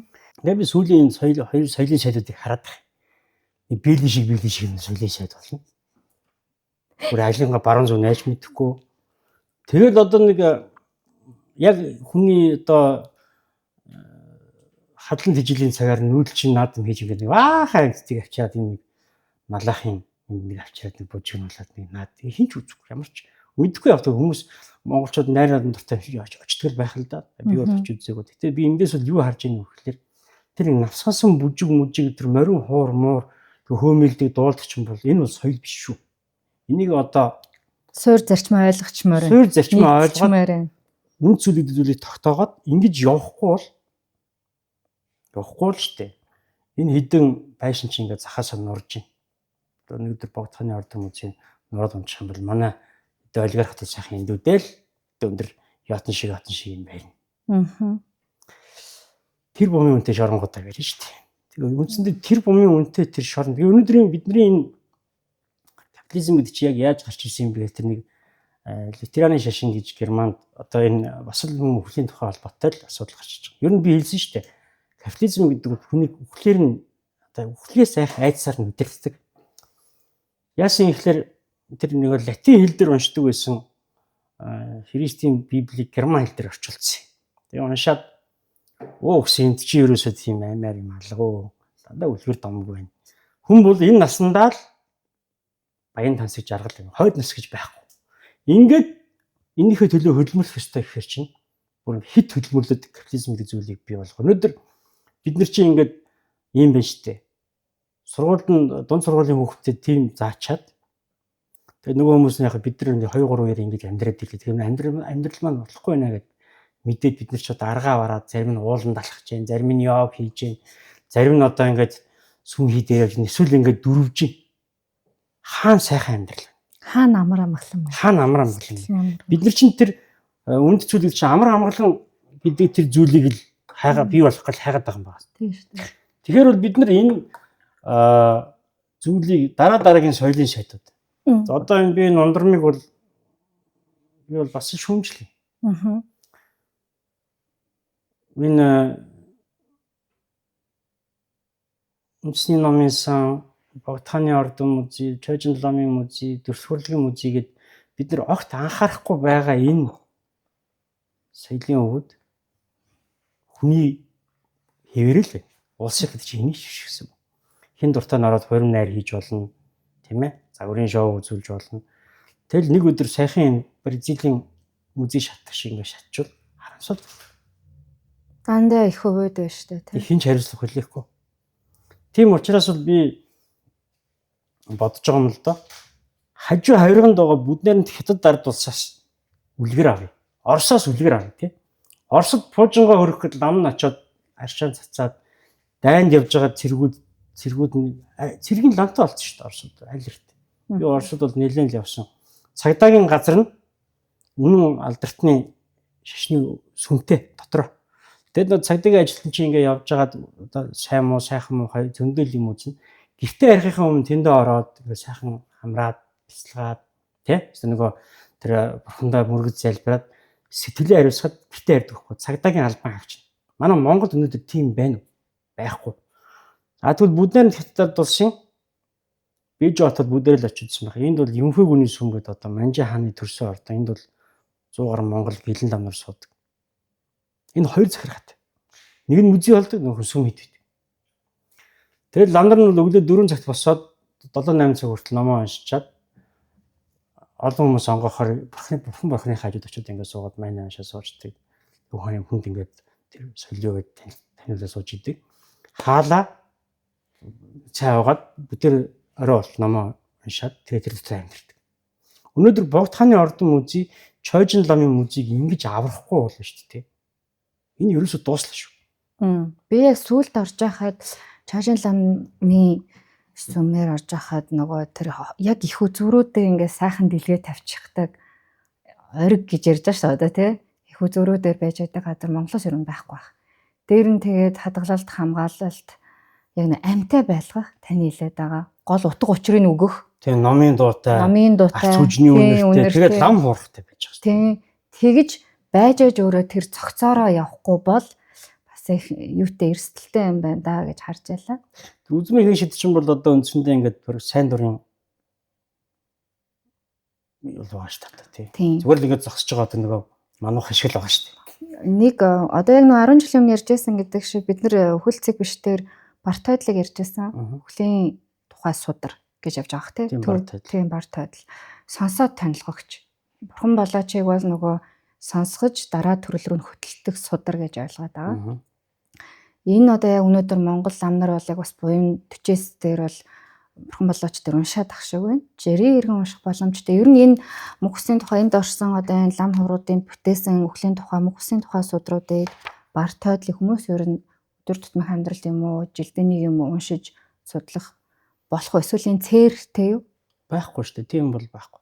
Энэ бол ерөөсөө заавал уншиж явах мэдчих хэвчээ. Өөр нь цэглэж явах хэвчээ зүйл юм да. Энэ донд бол одоо чинь яг ингээл би нэм очроо. Би ингээд хүчлээ.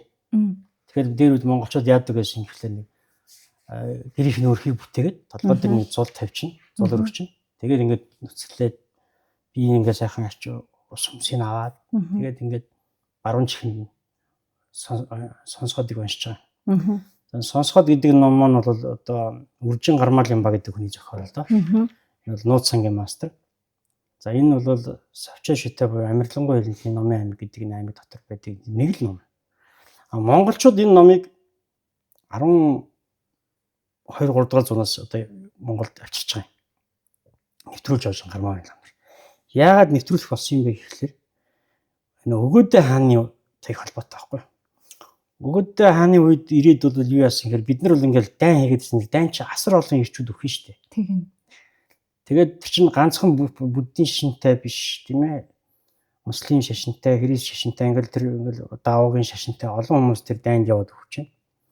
Ингээд энэ хар орон гэдэг хотыг байгуулахаас аргагүй болсон байна. Хар орон гэдэг хот нь шашны хот. Тэр дайнд ам үргэцсэн цэргүүдийн сүнсийг тайтгаруулахын тулд одоо засаг төрн захиалаад бариулсан хот байхгүй. Өнөөдөр бол бид нар ингээд хар орныг дахиад барина гинөө. Энэ бол аялал жуулчлалын гэхээс илүү шашны хот байж иж хот ч өөрийн концепттэй шүү дээ. Энд чинь уурхайн хот гэж байна, аж үйлдвэрийн хот гэж байна те. Эсвэл одоо нөгөө залуучуудын хот үйлдвэрлэл засаг захиргааны төвний хэлдэг. Тэрнтэй адилхан хар орон бол анх байгуулагдахтаа л хаан суугаад тэгээд одоо энэ юу яасан байхгүй юу? Энэ Плана Карпини бол тэр нөгөө мөнгөн мод гэдэг байгаа чинь бол яг тийм христийн шашинтай хүмүүс зориулсан сүм хэд байсан байж болох боловч тэр бол үндсэндээ одоо энэ мянган моторч жанраас буюу одоо сүм нь бол олдчлаа шүү дээ. 81 багантай өндөр ийм сүм байна. Тэгээ энд хэд хэдэн логик байна. Монгол хүн хизэж буддийн сүм барьчаад дотор нь христийн бурхан тавихгүй. Тэр үед одоо ч тэр. Тийм шүү дээ. Хоёрдугаарт одоо ч тэр сүм хэдийг найрлахгүй. Тэр чинь бол ямар бурхан байсан юм бэ гэхэлэр мянган моторч жанраас одоо ариа бол одоо бид нар ингээд нэг жанраас бурхан босгоод шүү дээ. Ягаад 13-аас 19 онд энэ Мэжид жанраас босгосон юм. За одоо тэр доронтод халахгүй байна их бурханд. Энэ их бурхантыг бол нэг Тован гэдэг нэг одоогийнхоор бол сумын засаг дарга хийсэн гинэ. Нэг тракторч байхгүй. Тийм гэж байдгүй маа. Тийм том бурхныг яг тэр одоо хувь хэмжээгээр нь бол хаан хүн хийдэг байхгүй. Одоо сүүлийн судалгаагаар бол одоо Доронтын халахгүй сумын тэр их бурхантын хажуухын талд хүүхдийн овоо гэдэг нэг овоо байна. Одоо халахгүй ирээд тэнд бол ерөнхийдөө Чингис хааны одоо хаан ширээн залсан байгууламж байна гэдэг бол тогтоодож байна л да. Яагаад гэж нэг өгөхлөөр Инжнаш гэдэг одоо манай зохиолч нь хэлж штэ. Чингис хаан бол энэ хятадын одоо гаммуу гэдэг бичгээр байна. 45 наснда Мон гэдэг голын ирэг дээр хот мандал байгуулж хаан ширээн суусан тэ. Нуус төвчөнд бол одоо арай өөрөөр яриад байгаа. Гэвчиг бол тэр чинь бол бүр ингээд дараа нь Лигдэ хаан Чингис хаан гэж өөрийгөө зарлахын тулд яг тэр газар нь тэр бурхныг босгож иж өөрийгөө Чингис хаан гэж зарласан байгаа байхгүй. Тэгэхээр азар ийм сайхан одоо энэ монголчууд бүх цаг үеийн туршдал Өгөөдөө хаан жанраас босгоод Богд хаан жанраас босгоод Лигдэ хаан жанраас босгоод одоо бүгд Монголын газар нутаг байж баримт нотлохотойгоо. Тий. Хэмж мөнгөн мод хийхгүй л байгаа зү. Тэгэхээр бол монголчуудыг энэ мөнгөн модны тухай энэ зохиомл үлгэр бол олон хүнийг төрөгдүүлсэн. Дээрээс нь бол Ватикан хүртэл одоо наашаа явж исэн манай герман археологч маань хэн блээ да хар орны бас тэр хүнд хэлж исэн юм билээ л дээ. За чи ингээд энэ хар орны суурнаас тэр мөнгөн модны үлдэгдэл бас гарна шүү дээ. Бүгдний ганц эрэг үлдэнэ. Нэг л эрэг олоод олох юм бол одоо чамд тамплер буюу одоо крусейд гэж хэлж одоо нөгөө одоо хүлэг баатар болгоо шүү гэдээ явуулсан юм байл л дээ. Тэгээ хараасаа нь олоогүй. Дандаа бурхны гар болсон байхгүй. Энэ шавар сацнууд. Тэгэхээр яаж ийн үг гэхээр нөгөө мянган моторч жанраас шавраар хийсэн байж. Дээрээс нь нөгөө дайнд одоо үргэцсэн цэргүүдийн арг хийх зориулаад одоо цэрэгт явж байгаа хүмүүс чинь эрхийн ураг нь тасдаж аваад хүмсэн дээр нь нэрийн бичээд ингээд зүгээд авчаа арг эрт нь эрхийн ураг нь оршуулахаар гэдэг байхгүй. Чи бас дайн штий хүн бас хүнлэг байх хэрэгтэй ш тийм ээ. Энэ хүн хаана яаж өгөх вэ гэж тэмдэг. Ингээд тэр эрхийн ураг бол чандарлаад ийм жижигхэн сацыгээд тэр мянган моторч жанрасгийн өмнө тавьдаг байж. Мянган моторч жанрас гэдэг маань бол өөрөө энэ хорвоо дэлхий дээр одоо амьдарч байгаа эцсийн хүн одоо амьдрах болтол би оршино гэд. Тэгээ мянган мотраар туслана, мянган мэлмигээр харна гэдэг юм чи мянган гартай, мянган нүдтэй. Тэгээ 11 нягууртай ийм одоо бурхан байгаа шүү дээ. Тэгэл яг ийм одоо юу тийм ховлын хааны бас босгосон Юан шандууд байсан мянган моторч жаараас бол одоо 32 м өндөр 42 гартай. Одоо энэ чиндээгээд аялал жуулчлалын хотод бас фүнийн сэгээ дандаа Монгол хоног одоо болтой гэж байна. Нэг хамгаалан цааш нь явж.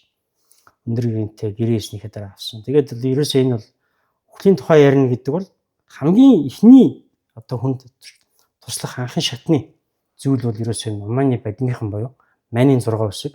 Майнын 6 үсэг бол одоо тэр Жанарасыг бурхны зүрхэн дээр Аа.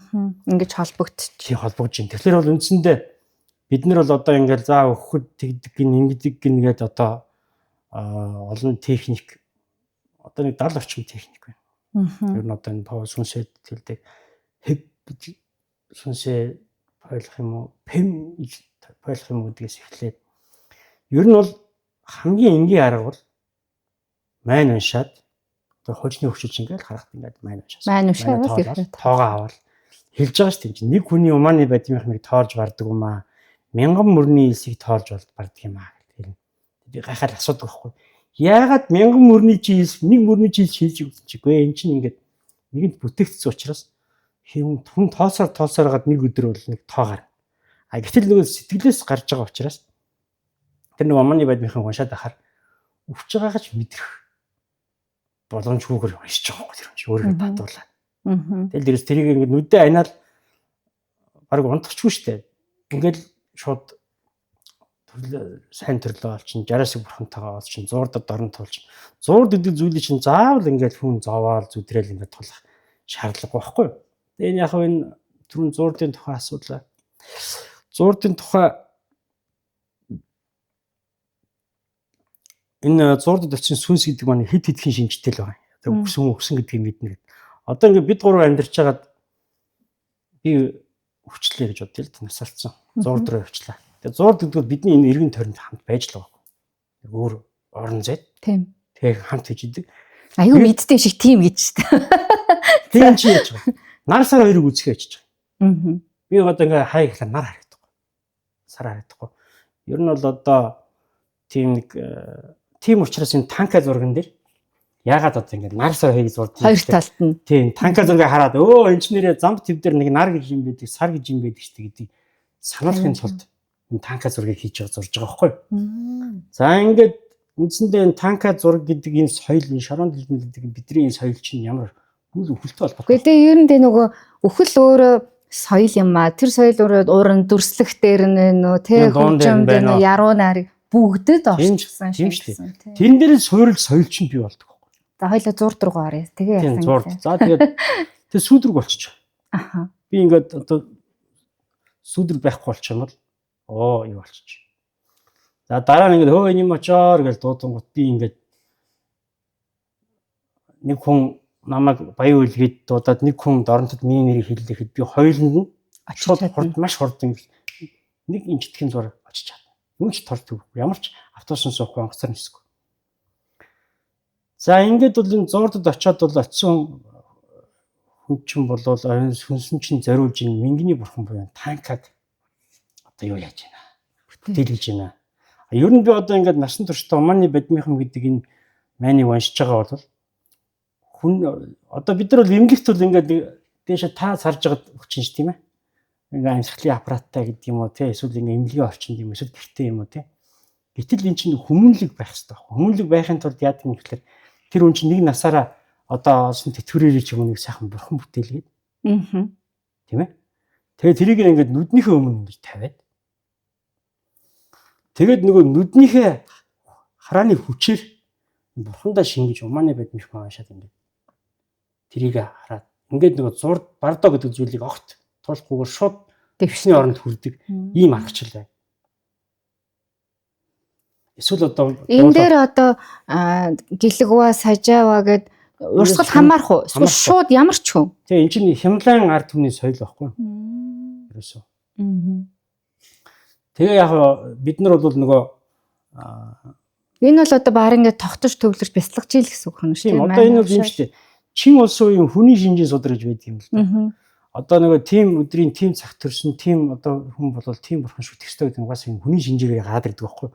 Одоо бид нар чинь бүр одоо тэр нэг газрын шинжээ, хүний шинжээ гэдэг юм уу тэр хуучин мэдлэг ухааны бүрэн алдчихсан юм. Тийм шүү дээ. Одоо хүн дөнгөж төрөнгүүт нь 60 зусан гэдэг зурхаад дээр юм эсвэл ерөнхийдөө ингээд энэ хүн одоо насан туршдаа хідэн авдар хувцс идэх, хідэн шуудаа амаа будаа идэх, ямар бурхан шүтгэхийн тэрийг нь бүр ингээд ямар тарин тоолж явах нэрээр гараад ирдэг. Тэгээ тэрийг тэр дагуудаа бүтээлгээд Энийг бол яг хоёр янзаар зурдаг. Нэг нь хар малгай дайфу буюу хятад ёсоор зурдаг. Бас нэг төвд ёсоор зурдаг. Бас нэг монгол ёсоор бас зурчдаг. Манай Тэришгүй энэ бол одон зурхаан хүн шиг махбодын зурхаан бас нэг арай нэг өөр нэг тэмдэг сургал байна. Хүрээнд бол лав байж. Ингээд нөгөө хүүхдэд нэр авах, төрснийхэн дараа нэр авах тэр төрсөн өдрийн цаг энэ ч юм бол аюул чухал байгаад байгаа чинь. Төрснийхэн дараа одоо хятад чихэн тийм штэ. Хятад хүн бол төрлөө зурхайг нь зурвал хүүхдээ яав. Тэгээд нөгөө хүн маань тэр насан туршдаа уншиж явах тэр бурхнаа бүтээлгээд ингээд ийм нэг танка зураг ингэж харсаар хагаад ингээд нас орчлоо. Тэгэнгүүт тэрийг сайхан хуйлаад хадгалчихна. Тэгээ ерөнхийдөө манайх бол хуучин ингээд цагаан сараар бол манай имиж юм бол ингээд 7-8 янзын танк одоо манай бүгдээ жум авраг тийм амхаа авраг за тэгээд манай өвөг таал болох за тэрний дээдлэн тэр бажны тэр чавс хүмүүс ингээд нөгөө нас барахт нь тэр гал голомтод чинь тэр бурхан техник хадгалж шít. Тэр нөгөө ингээд нөгөө дэлгийдэг тэр юмдаа гаргана. Бурхнаа.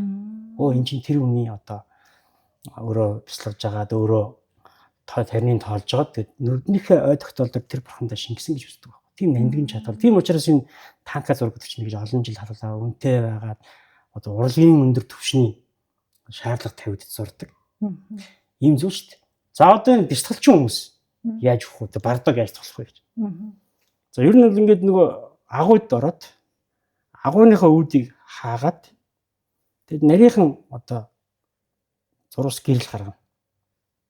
Тэгээ нөгөө хан дээр одоо хідэн бурхан бяцлагдаг. Тэрийг нөгөө ингээд нарны тусгалаар өдрийн тэр нарны тусгалаар хуваарлаад ингээд тавьчихдаг байхгүй. Тэгээ тэр хүн чинь нөгөө босч явах муу юм идэх юм байхгүй юм. Ингээд юм нөмрөө тэгээ ингээд яг нүднийхээ урд ингээд нөгөө бурхнаа ингээд хараа. Тэгээ тэрнийхээ бяцлагыг хийгээд тарныг тоолоо. Тэгээ ингээд нөгөө нарны гэрэл яаж тусч чинь тэр хийхгүй нарийн тооцоолж штэ. Тэгээ энийг шаваас нь суух. Ингээд ингэж бяцлагаад явдаг. Тэгэхээр бол ерөөсөө өхөл гэдэг бол урлаг. Бардоо гэдэг бол урлаг. Бардоогийн одоо тэр зовлонг туулахгүйгээр шууд одоо яаж дараагийн төрөл олох вэ гэдэг чинь бол бардооч бол ер нь зүгээр ирэл жирийн ард түмэн зориулсан байгаа байхгүй. Одоо практичнер бяцлагч одоо тэр хүмүүс мэдж байгаа хүмүүс бол тэгээ явчих. За ер нь ягаад энэ зурдын тухай ингэж их одоо голчилж номдод байгаа юм гэхэлэр өнөөдөр нэг дуучин хүн байна. Тийм ээ. Тэр дуучин хүн бол нэг гоё дуун туртай. Нөгөө зурдын хавцгаач ингээд ороод явж итэл нөгөө яг зөв замаараа ингээд нэг төрөл олох гэдэг нэг их юм олох гэдэг ингээд явж итэл нөгөө дуун тэндээс сонсогдохоор тэр нөгөө дуун дуртай байсан тачаалаар замаас ингээд дургуй яваад төрчдөг. Тэгээ тэр нэг сүү шиг юм утас шиг нарийнхаа замаар ингээд яваал очиж байгаа шүү дээ. Тэгээд ингэж явахт нь бол хуйлж болохгүй. Хуйлахаар бол ширүүн бороо болж орхон болооч хаараас. Тийм ойлж юу яаж байгаа юм мэдж байгаа юм. За тэгээд үнэр идэгчтэн болжсон учраас одоо бид нар бол тэр хин шүү одоо сүр гэдэг шүү дээ. Сүрээ тавьж гин. За тэгээд зул өргөх юм бол сайхан биеийн дулаацаад гэрэл хийгээ. Замны гэрлээд ингээ явж гин гэдэг юм. Тэг хүн болгоо мэднэ тийм ээ. Тэгэл явахт ингээд нэг 7 хоногоор ингэж яваад 7 одоо төөрлөө гэхэд 49 хоног дээр бол бааргүй одоо төрөл авсан гэж үзэж байгаа. Гэтэ бол энд нэг ийм асуудал. Хүмүүс ерөөсөө нэг хүлээ гэдэг юм зүйлийг хүлээж авахтаа нэг ийм бид нар одоо их цэвдэг болчих. Зөвхөн нэг ажил явдлын 2-3 хоног очоод нэг айлд очоод нэг доктортой мөнгө өгөөд тэгээд нэг хоол идээд тэгээ баахан дими юм ярина. Хүн хямраа болсон болоог дурсан ч ингээл хажиж байгаа. Тэгээ ажил явдал болсноос хойш 40 сая зөвхөн ар гэрийнх нь ингээд болчихж байгаа юм шиг байна. Ер нь бол тийм биш юм байна. Энэ араас нь бол нэгдүгürt бол нэрийн мартал буян хийх хэрэгтэй. Манай бодийн хүмүүс ингээд нэг ингээл уншсаар хагаад нөгөө хиний төлөө тэр болохгүй нэрийг марттал маань уншиж буян хийх хэрэгтэй юм нэгдүгürt. Хоёрдугаарт бол ер нь буян хийх хэмжээг бол 3 жил гэж үздэг байхгүй юу? Насварснаас хойш. Яагаад гэж үздгийг ихлээр нэг ихийн хэвлээ олоод тэрэнд өр болж тогтоод 1 жил буюу 9-10 сар ингээд ихийн хэвлэд байлаа. Дараа нь ингээд нэг төрөөд нэг 2 настай болоод шинэ эцэг ихтэй болоод өөрөө шинэ нэртэй болоод тийм ээ. Ингээд нөгөө шинэ амьдралаа эхлэх хүртэл бол тэр нэг одоо бид нар нэг ядаж нэлсэн эндэгдэл гэдэг тийм ээ. Баг нэраа насандаа ингээд юу юм тохиолдоод ингэждэг. Урд насны тэр буйны барил урд насны одоо тэр барилгаар эцэг их үр хөвт байсан тэр барилгаар ингээ араас нь буян хийгээд байвал нөгөө ядаж нэг жижигхэн аюулаас гэтлэгдээд тийм эрүүл саруул өсч байжгаад ингээд яваад 2 наснаас хойш бол үндсэндээ тэр гэр бүлийн өөрийнхөө одоо үйлээр явж эхэлж байгаа юм л та. Тийм байгаа юм. Тэгээд бол эн чинь бол цааталтай юу вэ гэхээр бас өхөл гэдэг чинь хүмүүл. Бие бинийгээ бид нар одоо хэр хайрладаг байсан юм бэ гэдэг чинь тэр одоо өхөл тэр мэдээг сонссон даруйд ойлж бачуураад их мөнгө гаргаад гэдэг юм уу эсвэл их одоо өөрийгөө буян хийж ингэж үзүүлэхээсээ илүү дотор сэтгэлдээ тэр хүн зориулаад хин энийг баясгаад тийм ээ. Тэгээ манайхан бол одоо бүх юм буруу байна. Харин бид нар 10 жилийн өмнө ярьжсэн шүү дээ. Энийг чимээс тасыг хийхэд бол ядаж нэг цагаан хоол 40 сар. Би бод ямар ч 10 жилийн дараа ногоолтой болсон сууж байна. За баяр үргэлж. Баярлалаа. Савкаха нөгөө нэг үхэл гэдгсэн чинь ингээд нэг нар шиг ингээд олон цацар шиг шашин руу, ус төрлөө, урлаг руу, зураг руу ингээд бүх юм руу орж байна. Гэтэл бурхны шашны яг эцсийн гол зорилго мөн чанар нь өөрөө сансрын өрнөөс гэтлээд дахин төрөл авахгүй байх тухай. Тэгээ нэг сайхан үхэх үхэл бол урлаг юм аа гэд дахиж төрөл авахгүй байх тухай. Тэгвэл нөгөө үүлийн өөрийн гинжин хэлхийг таслах тухай гэдэг байгаа шүү дээ бас. Тийм. Тэгвэл хоёлаа за үхлийн ийм утга учиртай ер нь бол ийм юм байна. Тэгвэл энэ сансрын өрнөөс гэтлэх энэ карма гэж яриад үйл өр. Энийг одоо зогсооход энэ удаа нэг л удаа үхье. Тэгээд дахиж төрмөөргүй байна. Боломжтой юу? Тэгээ энэ диважинд очих боломжтой юу? Тий. Тэгэхээр бол энэ би хэлсэн шүү. Би ямар нэгэн зүүн бэлгч юм уу, эсвэл үзмэр ч юм уу, эсвэл ямар нэгэн бид хоёр бол нөгөө энэ маш олон үе дамжиж ирсэн эрдэмтэн, ламтан судлаач нарын бичиж туургаж сэтгэж үлдээсэн судар тойрсон юмыг л тий утга зохиол ярьж байгаа шүү. Одоогийнхаа одоогийн үнээр ойлгоод утга зохиол. За энэ бол гимн нарилсан. Ийм дагшин ариун одоо хүний зовлон эдлийг бийдгүй нэг сайхан төвш дагшин 5 орн байна. Утай орн, үржин хандын орн, шамблын орн тийм ээ. Диважин гандан 5 орн байна. 5 орн байна. Эндээс бол нэг бодиттой нэг орн бол энэ дэлхий дээр байдаг. Утай орн гэж үздэг. Тэгэхээр бол энэ оронд бол оч төрөхгүй гэж магадгүй.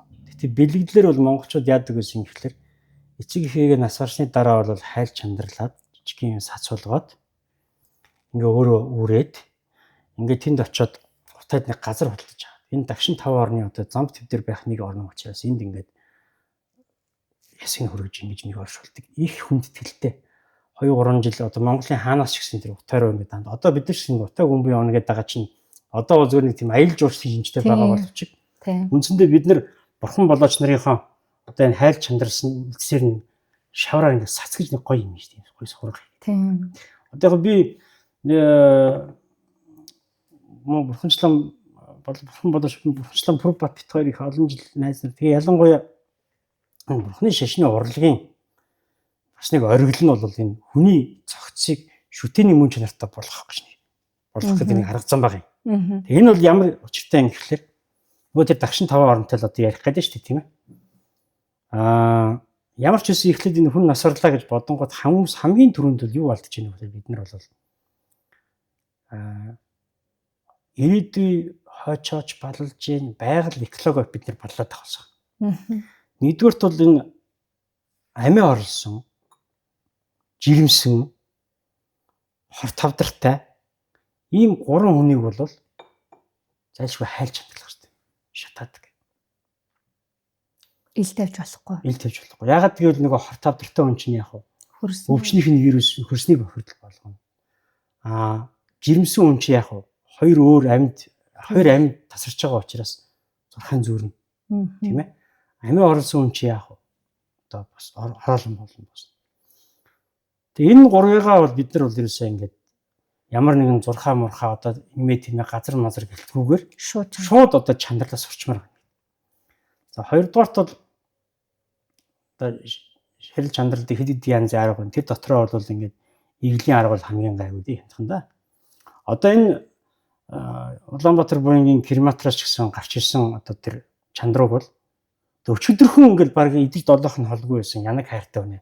Хүнсээс сэжлээд идэх. Тэгэхгүй байхгүй. Энэ чинь ингээд сайхан ферритэй усан тэгээд угаагаа сайхан цэвэрлээд хатлаагаад монтглаад бүр ингээд ийм пудр шиг юм юу болчихдээ штэ. Шигшгээр ингээд ийм гурил шиг нарийн ширхтэй болчих. За энэ чинь ингээд яах юм хэлэр хүн буян хийл гэвэл нөгөөдхөр ингээд ах トゥ усаа олноороо ярьж хагаад зарим хүмүүс л надад сац хэлдэг л дээ. 9 хүүхэдтэй байлж байна. 9 хүүхэд одоо бүгдээрээ ингээд нэг би одоо аавыгаа ч гэдэг ээжийг тийм буян хиймээр байна. Би нэг утаад хөргмээр байна. Энийг сац болгоод өгч. За тэгвэл та энэ сацын авчид утаад өргөч.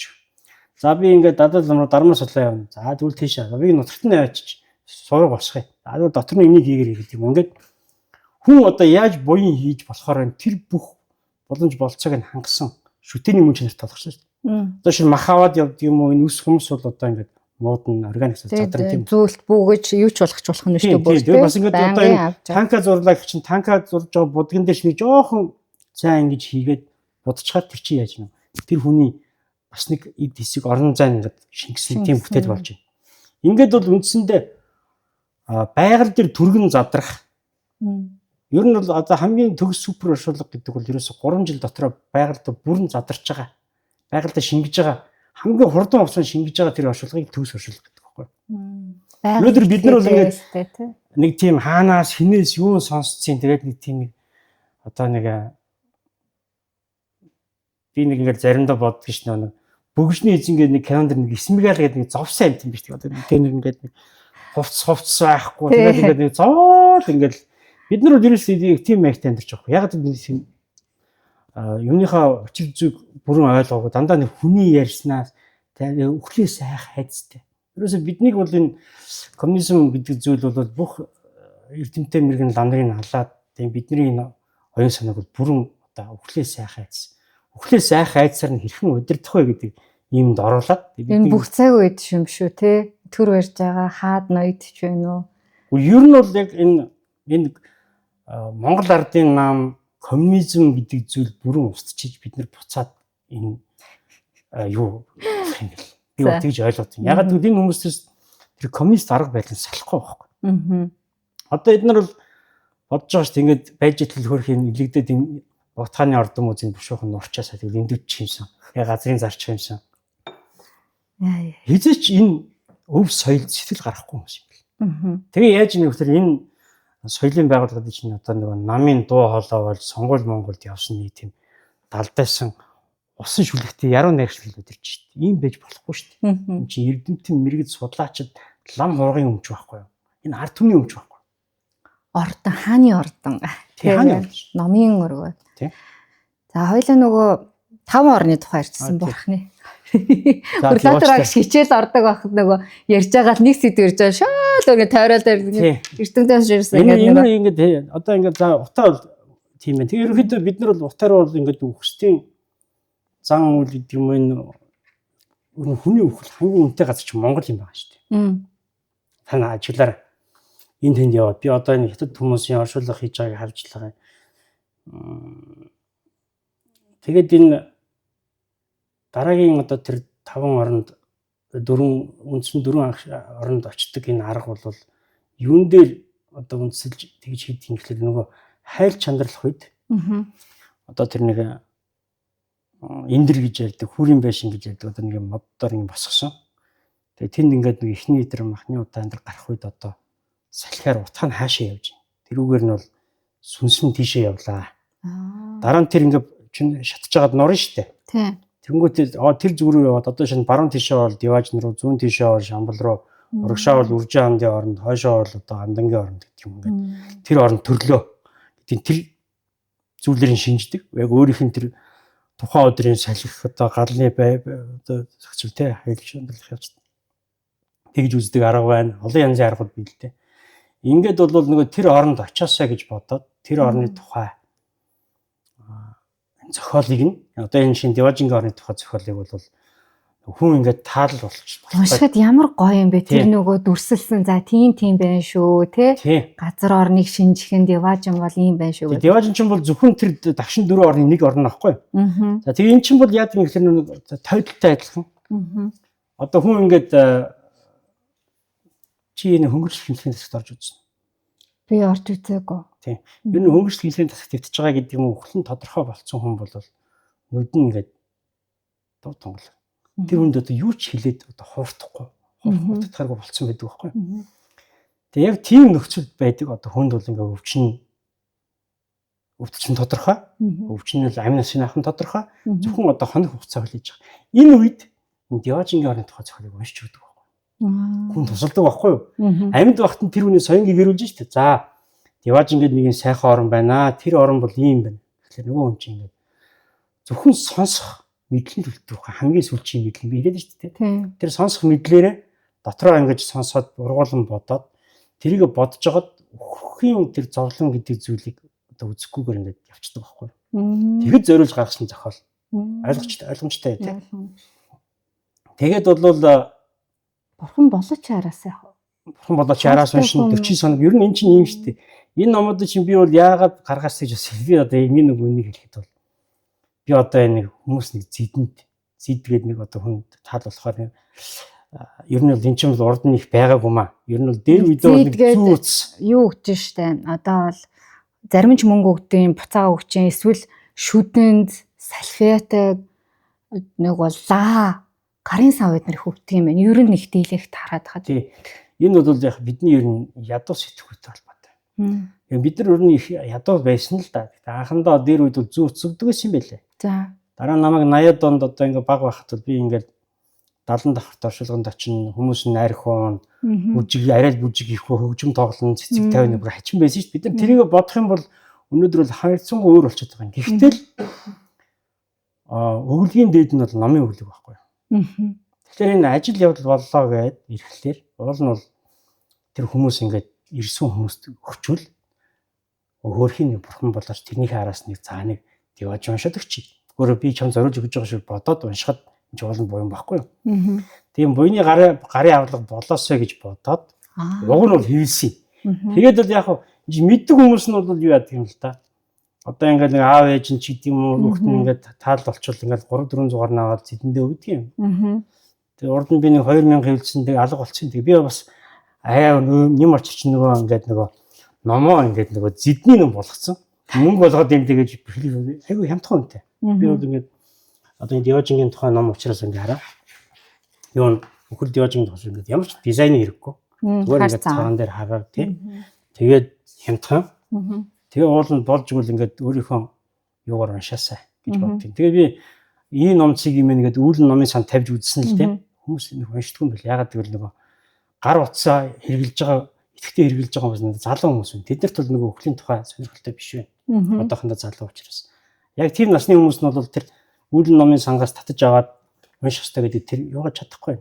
Тэгээд нөгөө одоо бас хүмүүс хэлэхгүй энэ ном чаа ингээ алга болцоо, дуусцаа, дэлгүүрчээ дахиад хэвлжээж гээд энэ хэдий хэлээд тавьчихсан. Тэгээд болж байгаа таслахгүй бай гэж бодож байгаа. Тэр нэгэд хүмүүс одоо аваад уншдаг бол би ингээд дэлгүүрт аль болох гандангийн иргэн тойрны дэлгүүрд бол байлгачлаа.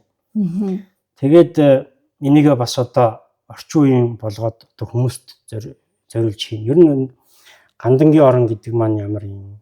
Шамблын орн гэдэг маань. Шамблын орн гэж ер нь ямар юм? Шамблын орн гэдэг нь хүний жаргалын орн.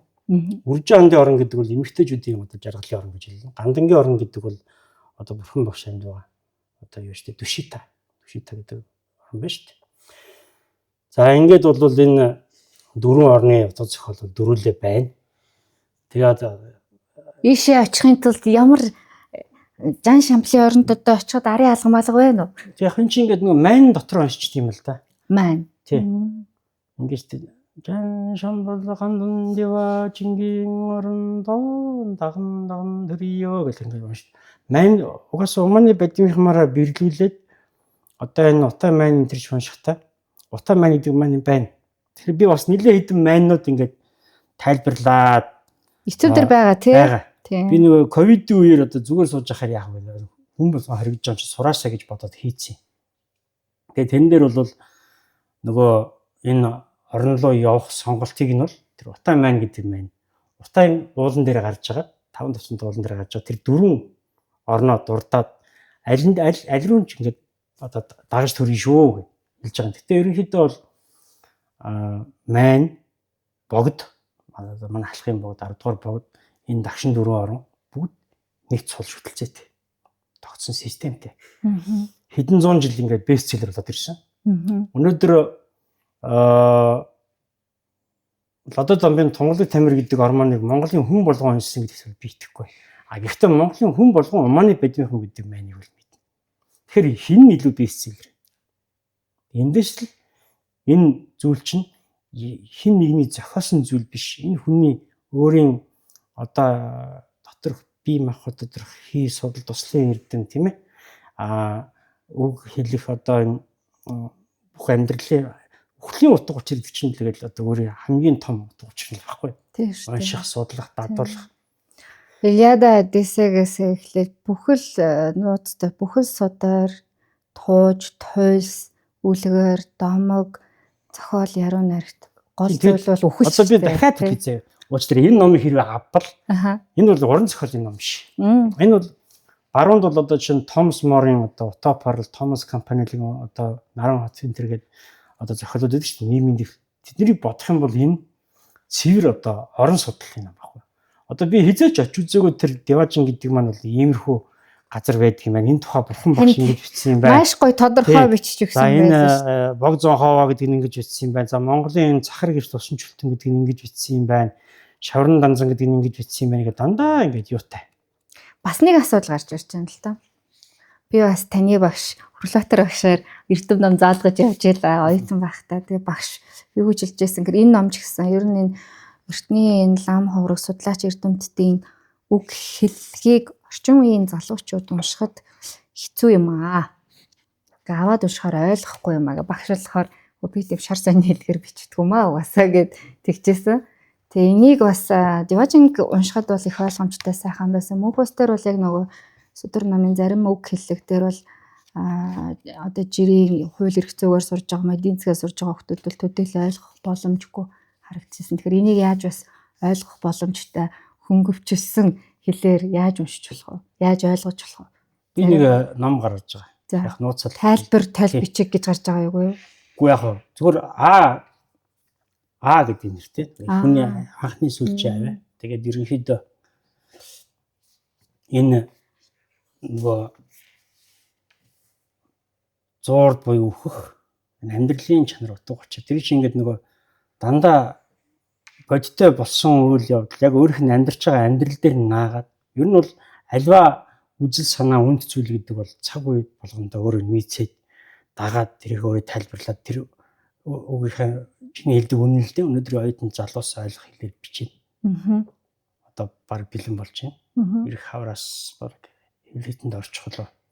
Тэгээ би урд нь бол би нөгөө энэ чинь шууд зохиосон юм биш шүү. Энэ чинь ийм их сурвалжтай юм шүү гэд сурвалжийг гаргаж тавьж байгаа санаа нэг л дээ. Дараа нь бол би ерөнхийдөө өхлийн тухайн намайг бол аудио хэлбэрээр бүх хэлбэрээр тэгээд дүрстэй видео хэлбэрээр манай Бадрал бас яриад байгаа. Одоо би энэ саяны туулын судрын дэлгөө туул гэдэг сайхан кино хийлээ.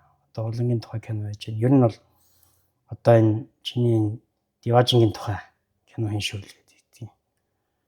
За ер нь бол гандан 5 одоо энэ өхлийн дараах 5 энэ бурхны оронд очих, дагшин оронд очих бол энэ Деважингаас гадна маш олон бидний уншаад судлаад хараад явбал энэс айж цэрэн гэхээсээ илүү бидний өвөг дээдэс л ийм интернет ийм одоо сайхан нээлттэй бусанд өхөлтэй бэлдэж чаддаг, өхлийг ойлгодог, өхлийг гол нь өхлийн тухайн эрдэм мэдлэгийг бас дамжуулдаг байсан юм шиг.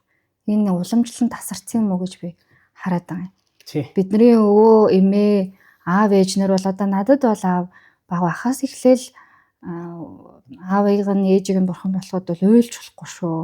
Бороо ороо зам хаагаад явуулахгүй гэдэг ч юм уу. Тэгээд одоо хоорондоо хэрэлдэж уралдаж болохгүй шүү. Амьтны аим төвчин шүү гэдэг ч юм. Иймэрхүү зүйлийг бол аав ээж зааж өгчээсэн байхгүй. Тэн чинь гэрээсл байхгүй. Тийм. Энэ гэрээсл гэдэг зүйл чинь нөгөө бас л үхлээ сайхан айцаараа хин нэгнэр өдөрдөлөхгүйгээр өөрөө шийдэж байгаа асуудал байхгүй энэ бол одоо буддист гэдэг юм ерөн дорн тахны юм маш сонгодог арга байна. Коммунистууд бол биднийг үхлээ сайхан айцаараа өдөрддөг байхгүй. Ойлгомжтой. Одоо энэ дээр л ялгаа нь гарч ирж байгаа. Тэгэхээр бол биднийг бол одоо ингээд гэрээсэл бичүүлдэг болгоцсон. Та нэг гэрээслэр яхан та нар бол зүгээр л ажлын мал. Малаа 100 сая болгоод сайхан консерв болгоод Орсын ард тэмдэж явах хэрэгтэй. Дайны дэлхийн хөдөлмөрчийн ард тэмдэж явах хэрэгтэй. Тэгээ зүгээр л энэ газар нутгийн сахиа байж ахсан хэдэн мал болгож хоригсон бидний. Тэгээ өнөөдөр бол хамгийн түрүүнд хийгүүштэй нэг зүйл бол одоо нийгэмд бол гэрээслийн тухай асуудал. Хууль барих эрх зүйн хүрээнд бүрэн одоо хэлбэрч тогтоогүй. Энээс болоод одоо өмчийн маргаан их болж байна. Оршуулгын цавал. Асуудал нөгөө хүмүүнлэгийн асуудал. Одоо чинь юм биш үү? Би одоо энэ асуудлаа тулгарсан. Нэг хүмүүс маань таньдаг хүмүүс маань одоо ээж насаад ингэж очлоо. Очисон чинь хүүхдүүд нь одоо олон хүүхдүүдийн тал нь одоо хэрэгтийн шашинт. За нэг 2 3 нь л орч шашингуу томчууд. За тэгээ багчууд нь бурхны шинт. А бурхан болооч мөн өөрөө буддийн шинтэй. За ингээд одоо хэн ямар шашнараа оршуулах вэ гэдгээр асар том зөрчилтэй унших ашиж. Тэгэхээр хэрвээ бурхан болооч хүмүүс өөрөө гэрээслээ бичдэг болоод тийм ээ. Тэгээд намайг тим ёсоор тэгж оршуулаарай, тэнд оршуулаарай гэдэг юм тэгээ хилчүүл дээр алтан сав дээр нийлэх заавал шаардлага байхгүй л. Юу нэг алтан сав гэдээ байгаа зүйл маань бид түрүү хэллээ шүү дээ. Нөгөөдөө хана вээс. Нөгөө дайнд яваад нөгөө цэрэг нь хизээ хаана яаж өгсөн тодорхойгүй. Тэгээ ерөнхийдөө ингээд бас нэг оршуулгын бас нэг хэлбэр шүү дээ. Нөгөө биеийн байхгүй байгаа, оршуулах биеийн байхгүй байгаа хүнийг бол үндсэндээ бүс малгайг нь тавьж агаад алтан сав нэгээд ингээд бас нэг оршуулдаг яасан. Тэрнтэй адилхан тэр дайны хүмүүнлэгийн нөхөн төлбөртэй алтан сав гэдэг юм ер нь орж ирсэн юм байна. Зөв. Тэгээ ингээд ер нь тэр үед ийм хэлбэр байсан. Тэгээ ерөнхийдөө ингээд оршуулгын бүтэн цогц бэртэй жаад хэсэг алга болоод алтан сав бас биш шүү. Тэнд төстэй нөө. Дараа нь бол энэ коммунизмын үед бол орж ирээд бид нэр бүр үхлийн тухай ямар ч ой санамжгүй болоод бүх лам ургаа ядцсан. Ингээд бол хүн насвартай зэрэг бол яг манай хойдчулчин бол 72 цаг 3 хоног хараал буцаад бас амилж магадгүй яаж магадгүй тийм ээ. Тэгээ ерөнхийдөө ингээд ген хөдөөлүүл ингээ авч яваад бичдэг. Нэг алтан сав бол нээдэггүйсэн. Тэгэл ерөнхийдөө байсан юм байна л. Тэгээд багш нарын ярьж байгаагаар бол нэг 90-80 оны сүүл 90 оны ихэр хүн насаар л алтан савыг нээвэл их сайн байдгийн гинэ гээд тэгээд нээдэг бас нэг цөөхөн бас нэг талд үлдсэн хүмүүс байсан. Тэд нар нэгээд тэгэл ерөнхийдөө 90 он болонгод бүхэнд нэг систем ингээ явцсан байхгүй. Ер нь бол заавал бас нэг ч албагүй гэрээслэх зүйл байж байгаа нөхцөл бол. Тэгэхээр бол бид нар ерөөсөө энэ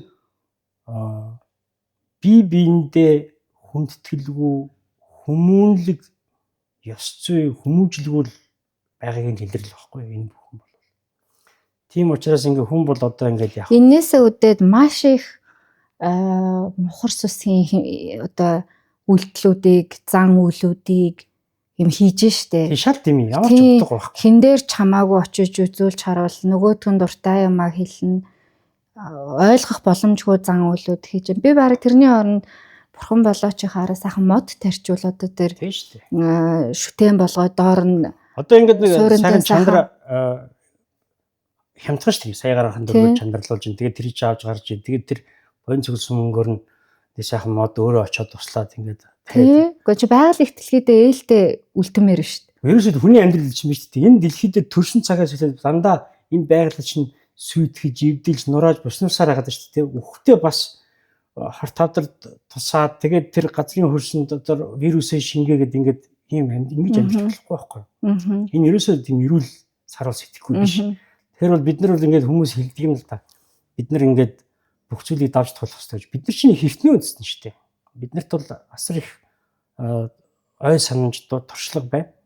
Тэгэхээр би энэ дээр бол би юу гэж хэлэх гээд байгаа юм гэхээр өнөөдрийн төр засгаас засаг захиалах хэрэгтэй байхгүй. Шашиндаа захиалах хэрэгтэй. Ард түмний соёнгийг ирүүлээч. Ингийн тул та нар одоо 10 жил тийм хичээл ордог юм бол ам хуургууд нь ямар байх хэрэгтэй юм. Энэ байгаль захиалчхад хийж. Тэрнэр чинь заавал нэг шашин төр тустай гэдэг. Яг хөө гэхдээ соёл эрхэмшлийн аюулгүй байдал дээр хуулиндаа бурхны шашинг бол тусдаа бүр авч үзээд тэг эн чинь бол уг нь бүх соёлын элемент болоод энийг хамгаалах ёстой, түгээн дэлгэрүүлэх ёстой, гоо зүйн хувьд, иргэний боловсролын хувьд энэ байж ах ёстой байгаа байхгүй тий. Гэтэл энийг хэрэгжүүлж байгаа одоо захиалж байгаа нь бол алга. Таны хэлж байгаагаар. Тий. Ер нь бол энэ гоо зүй гэдэг юм комиссүүд юусэн байна. Энэ Деважин дээр бол одоо нөгөө Илиада Одиссей уншдаг шиг Деважингийн тэр дүрсэлж тайлбарлсан зүйл бол ямар гоё уран сэтгэмжтэй. Би одоо чамд энэ номыг одоо ашиглаад нэг сайхан хулгайч юм Деважин төрсөн тухай нэг үлгэр ирчих. За. Нэг сайхан лам байж л дээ. Тэгээд төвдөд яваа сураад гэртээ ирсэн. Тэгээд аав нь бол молын болгож, морины болгож бүр сайн.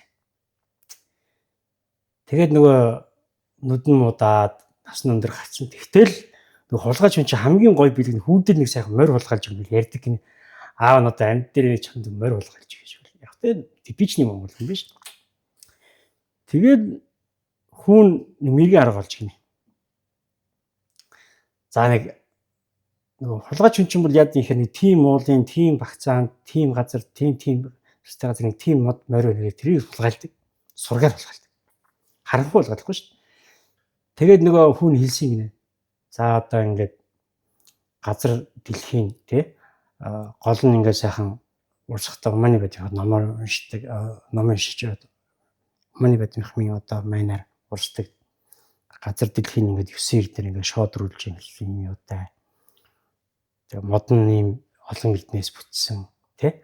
Тэгээ ингээд газар дэлхий дээр ингээд хөлөө гიშгэхэд цэцэг нь ингээд дөрөв өрөө доошо хотогод хөлөө өргөхөр нэг гэж болчдөг. Ийм газар тийм сайхан эрдний хөлөө байна. Хэлсэн гинэ. Тэгээд нөгөө аав нөгөө тийч ингээд нөгөө хулгайч юм байна. Тэр бүгдийг нэг аягүй шин тогтоодог. Тогтоол дотроо ингээд хараалзаа тийм газараас таваад ишгэлэхэд гэдэг цээжилсээр хагаад ингээд өөрөө сансруу явж бэлсчихгүй. Тэгээ ингээд хойд наснда явж төрсөн гэдэг нэг тийм энэ бол шок имгэнэлтийн эдэнтэй юм шиг хэрнээ чи хүмүүнлэг байхгүй. Хулгайч хүн ч гэсэн хүн шүү дээ. Тэр хүн заавал хамруулж одоо явж байна. Ер нь зүгээр ингээд яг өөхөх үеийн бясалгал боёо өөхөх үеийн бие биендээ тусалж байгаа тэр тусвал хичнээн хэрэгтэй байдгүй гэдэг бол энэ номоор хэлсэн байгаа шүү дээ.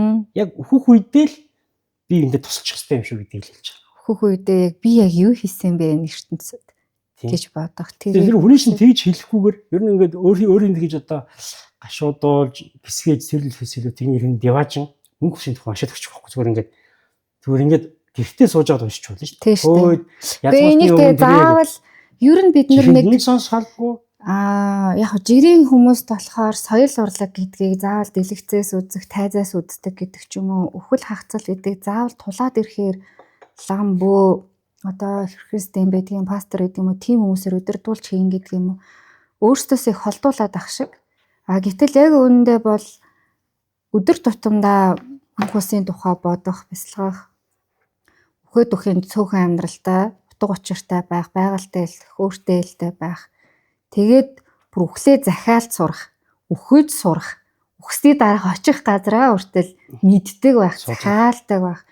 Үлдэж байгаа ч тэр явж байгаа ч тэр одоо хүрээлэн байгальтай ээлтэй өөртөө тий ийм соёл байсан байна гэдгийг энэ мөх бус номон дээр маш Деважин гэсэн номууд дээр бичиж үлдээсэн байна. Тэгээд энийг бид нэр мэдэхгүй болчихсон энэ одоо соёл нийгмийн ялгаатай цаг үедээс шалтгаалаад мэдхээ болчихсон гэж гисэн байна. Тэгээ энийг бутад сэргээхэд хувь нэмэр оруулж байгаа Нямачар ахта баярлаа.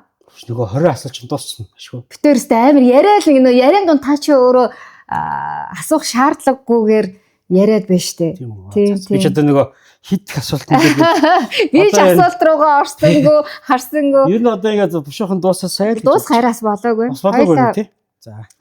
Эн чинь өөрөө их хүнд сэдв. Тэгээ нөгөө бариад авъя. Яг энэ юм а гэх биш нөгөө яг прагматик үднээс бол өгөж үзээгүй учраас өхлийн тухай гэхээс илүүтэйгээр хашааны цаана юу байгааг мэдэхгүйтэй адилхан. Гэхдээ бид нар бол зайлшгүй энтэй нүүр тулахтаа бол их ухамсартай, ухаантайгаар очих ёстой л гэж бодоод байна. За дараагийн зүйл клиник хөглийн тухай нэг ярьж гэж бодож байна. Тантай уулзсан дээр. Манай би ч одоо юм биш үү. Бидний нөгөө гэрэл хардаг байх тухай хүү ер нь та 2 удаа хаалга тогшоод ирсэн гэжсэн. Булцаахан хэмжиж ярьжсэн. Ер нь хүмүүс намаа хорлох тухай чих боддог бүхэн бодсон үе байдаг шүү дээ. Бас клиник хөгөлтэй их олон хүн тулгарсан байдаг. Тэгэхээр бас үзээгүй биш үдчихсэн байгаад байгаа байхгүй. Ухаан алдаж үзэх. Тэгэхээр энэний тухай бас энэ мөхөсийн тухай судрууд дээр энэ зургийн ертөнцид очиод буцаад ирсэн тохиолдлууд байна уу? Клиник хөглийн тухай ер нь хөглийн судрууд дээр ер нь дурдсан байна. Юу гэж гардыг юм бэ? Ер нь бол нөгөө майчуудын судар ч юм уу олон судрууд дээр энэ гэрлийн тухай тэгээ ялангуяа энэ нөгөө клиник хөгөлд орсон хүмүүс гэрэл хардаг яриад байгаа шүү дээ. Тэр энэ нөгөө зурд нөгөө бардол гэж бардол орчих юм л дээ. Тэгэхээр ийм байна. Энэ болвол эмч тийм хүмүүсийн ярих юм болоо гэж боддгийн. Гэтэ би зүгээр яг энэ судрууд бодит амьдрал дээр бол би ингэж бодлоо л доо. Одоо миний аавын төрсөн ах хүүхдийн мэсэлч авирмд гэд алдартай мэсэлч юм байна л да.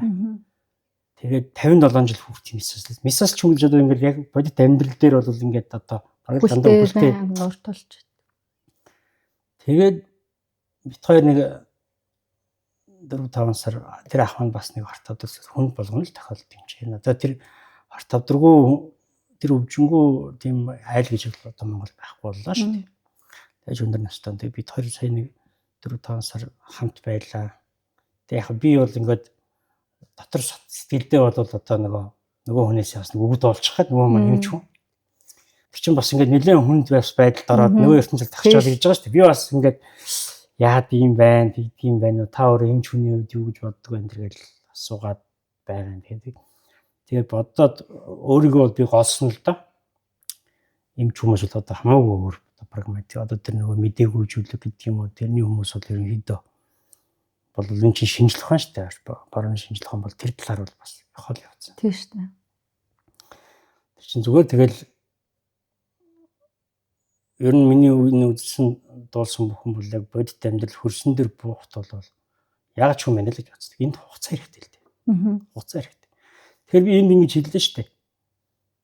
Чинь мэс заслын эмчнэр бол одоо мдээгүй зүйлэг гэдэг юм одоо онтолог хийгээд үндсэндээ бас техник юм төр хугацаанд явуулчаад ирж шүү дээ. Энэ одоо хими элемент бодисч гэдэг юм уу тийм.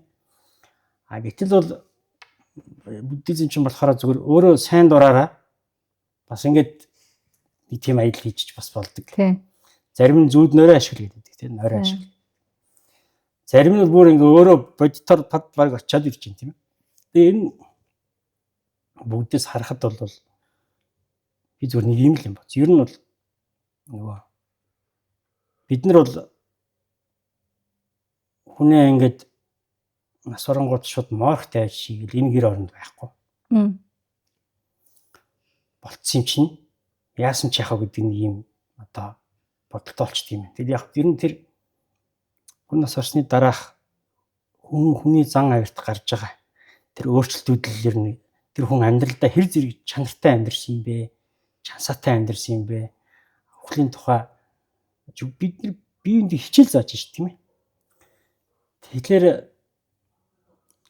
тэр үед л одоо хэн байсан юм бол да гэдэг л хүний чанар илэрдэг юм болов гэж би боддог шүү дээ. Гэтэ бид нар бол туслах арга олохгүй байна. Туслах арга олохгүй байгаа учраас уг нь болдог бол тий. За тэругаа маань таалалч. За би нэг диваж уншиж. За би нэг мөнх усаас нэг зохиолыг уншаад өгчий гэдэг. Ингээд өөрийнхөө байгаа газраас дотроо нэрийг дуудаж хашгирахгүйгээр дотроо бодоод ингээд хэлэхэд бол үндсэндээ тэр сүнстэй холбогдоод тий. Бодлоор холбогдоод үндсэндээ тэр нь ингээд баярлаад хүчээ аваад за нэрээ юм шүү гэдэг.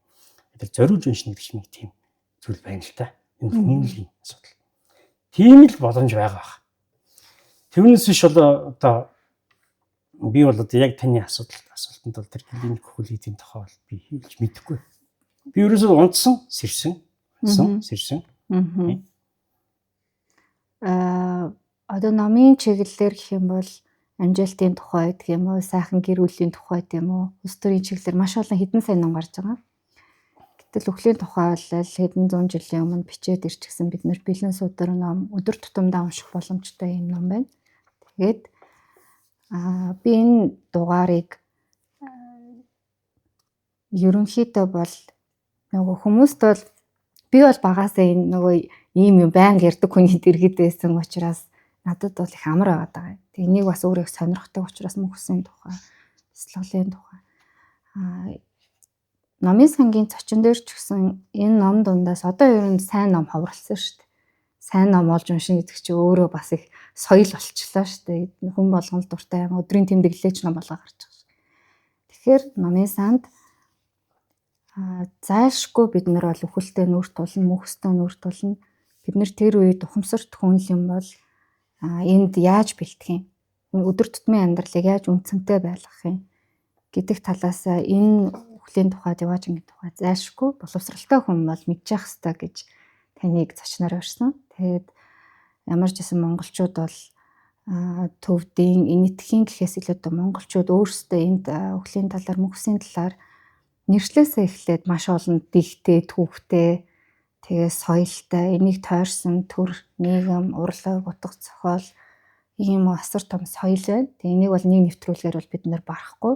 Гэхдээ энэ дээр бол ном ингээд гарчихсан, эмэгтэйгээр гарчихсан, бид нар бэлэн ингээд уншаач гэж гараад ирчихсэн байна. Тэгээ маш их баярлалаа. Тэгээ энэ нэвтрүүлгийг болохоор би амьдтай ер нь амьдралын гол усгээс эхлэн гэдэг шиг амьдралыг илүү утга учиртай болгодог хоёр зүйл бол нэгдүгээр өхлийн тухай байдаг, хоёрдугаар хайрлах гэж л ойлгож байгаа. Тэгээд маш их баярлалаа. Би тэгээд яг энэ подкаст орж оролцсонд баярлалаа. Би ч тийм өхлийн тухай бас ингээл энд подкаст хийсэл яриад явдаг бас хүн болж байна л да. Гэтэ би энэ зүгээр энэ подкастны төгсгөлд бол би нэг хоёр зүйл хэлмээр байна. Нэгдүгээрт бол энэ ном гэдэг бол сэтгэлийг засах чигсалттай гэж надад одоо тайлбарласан. Тийм.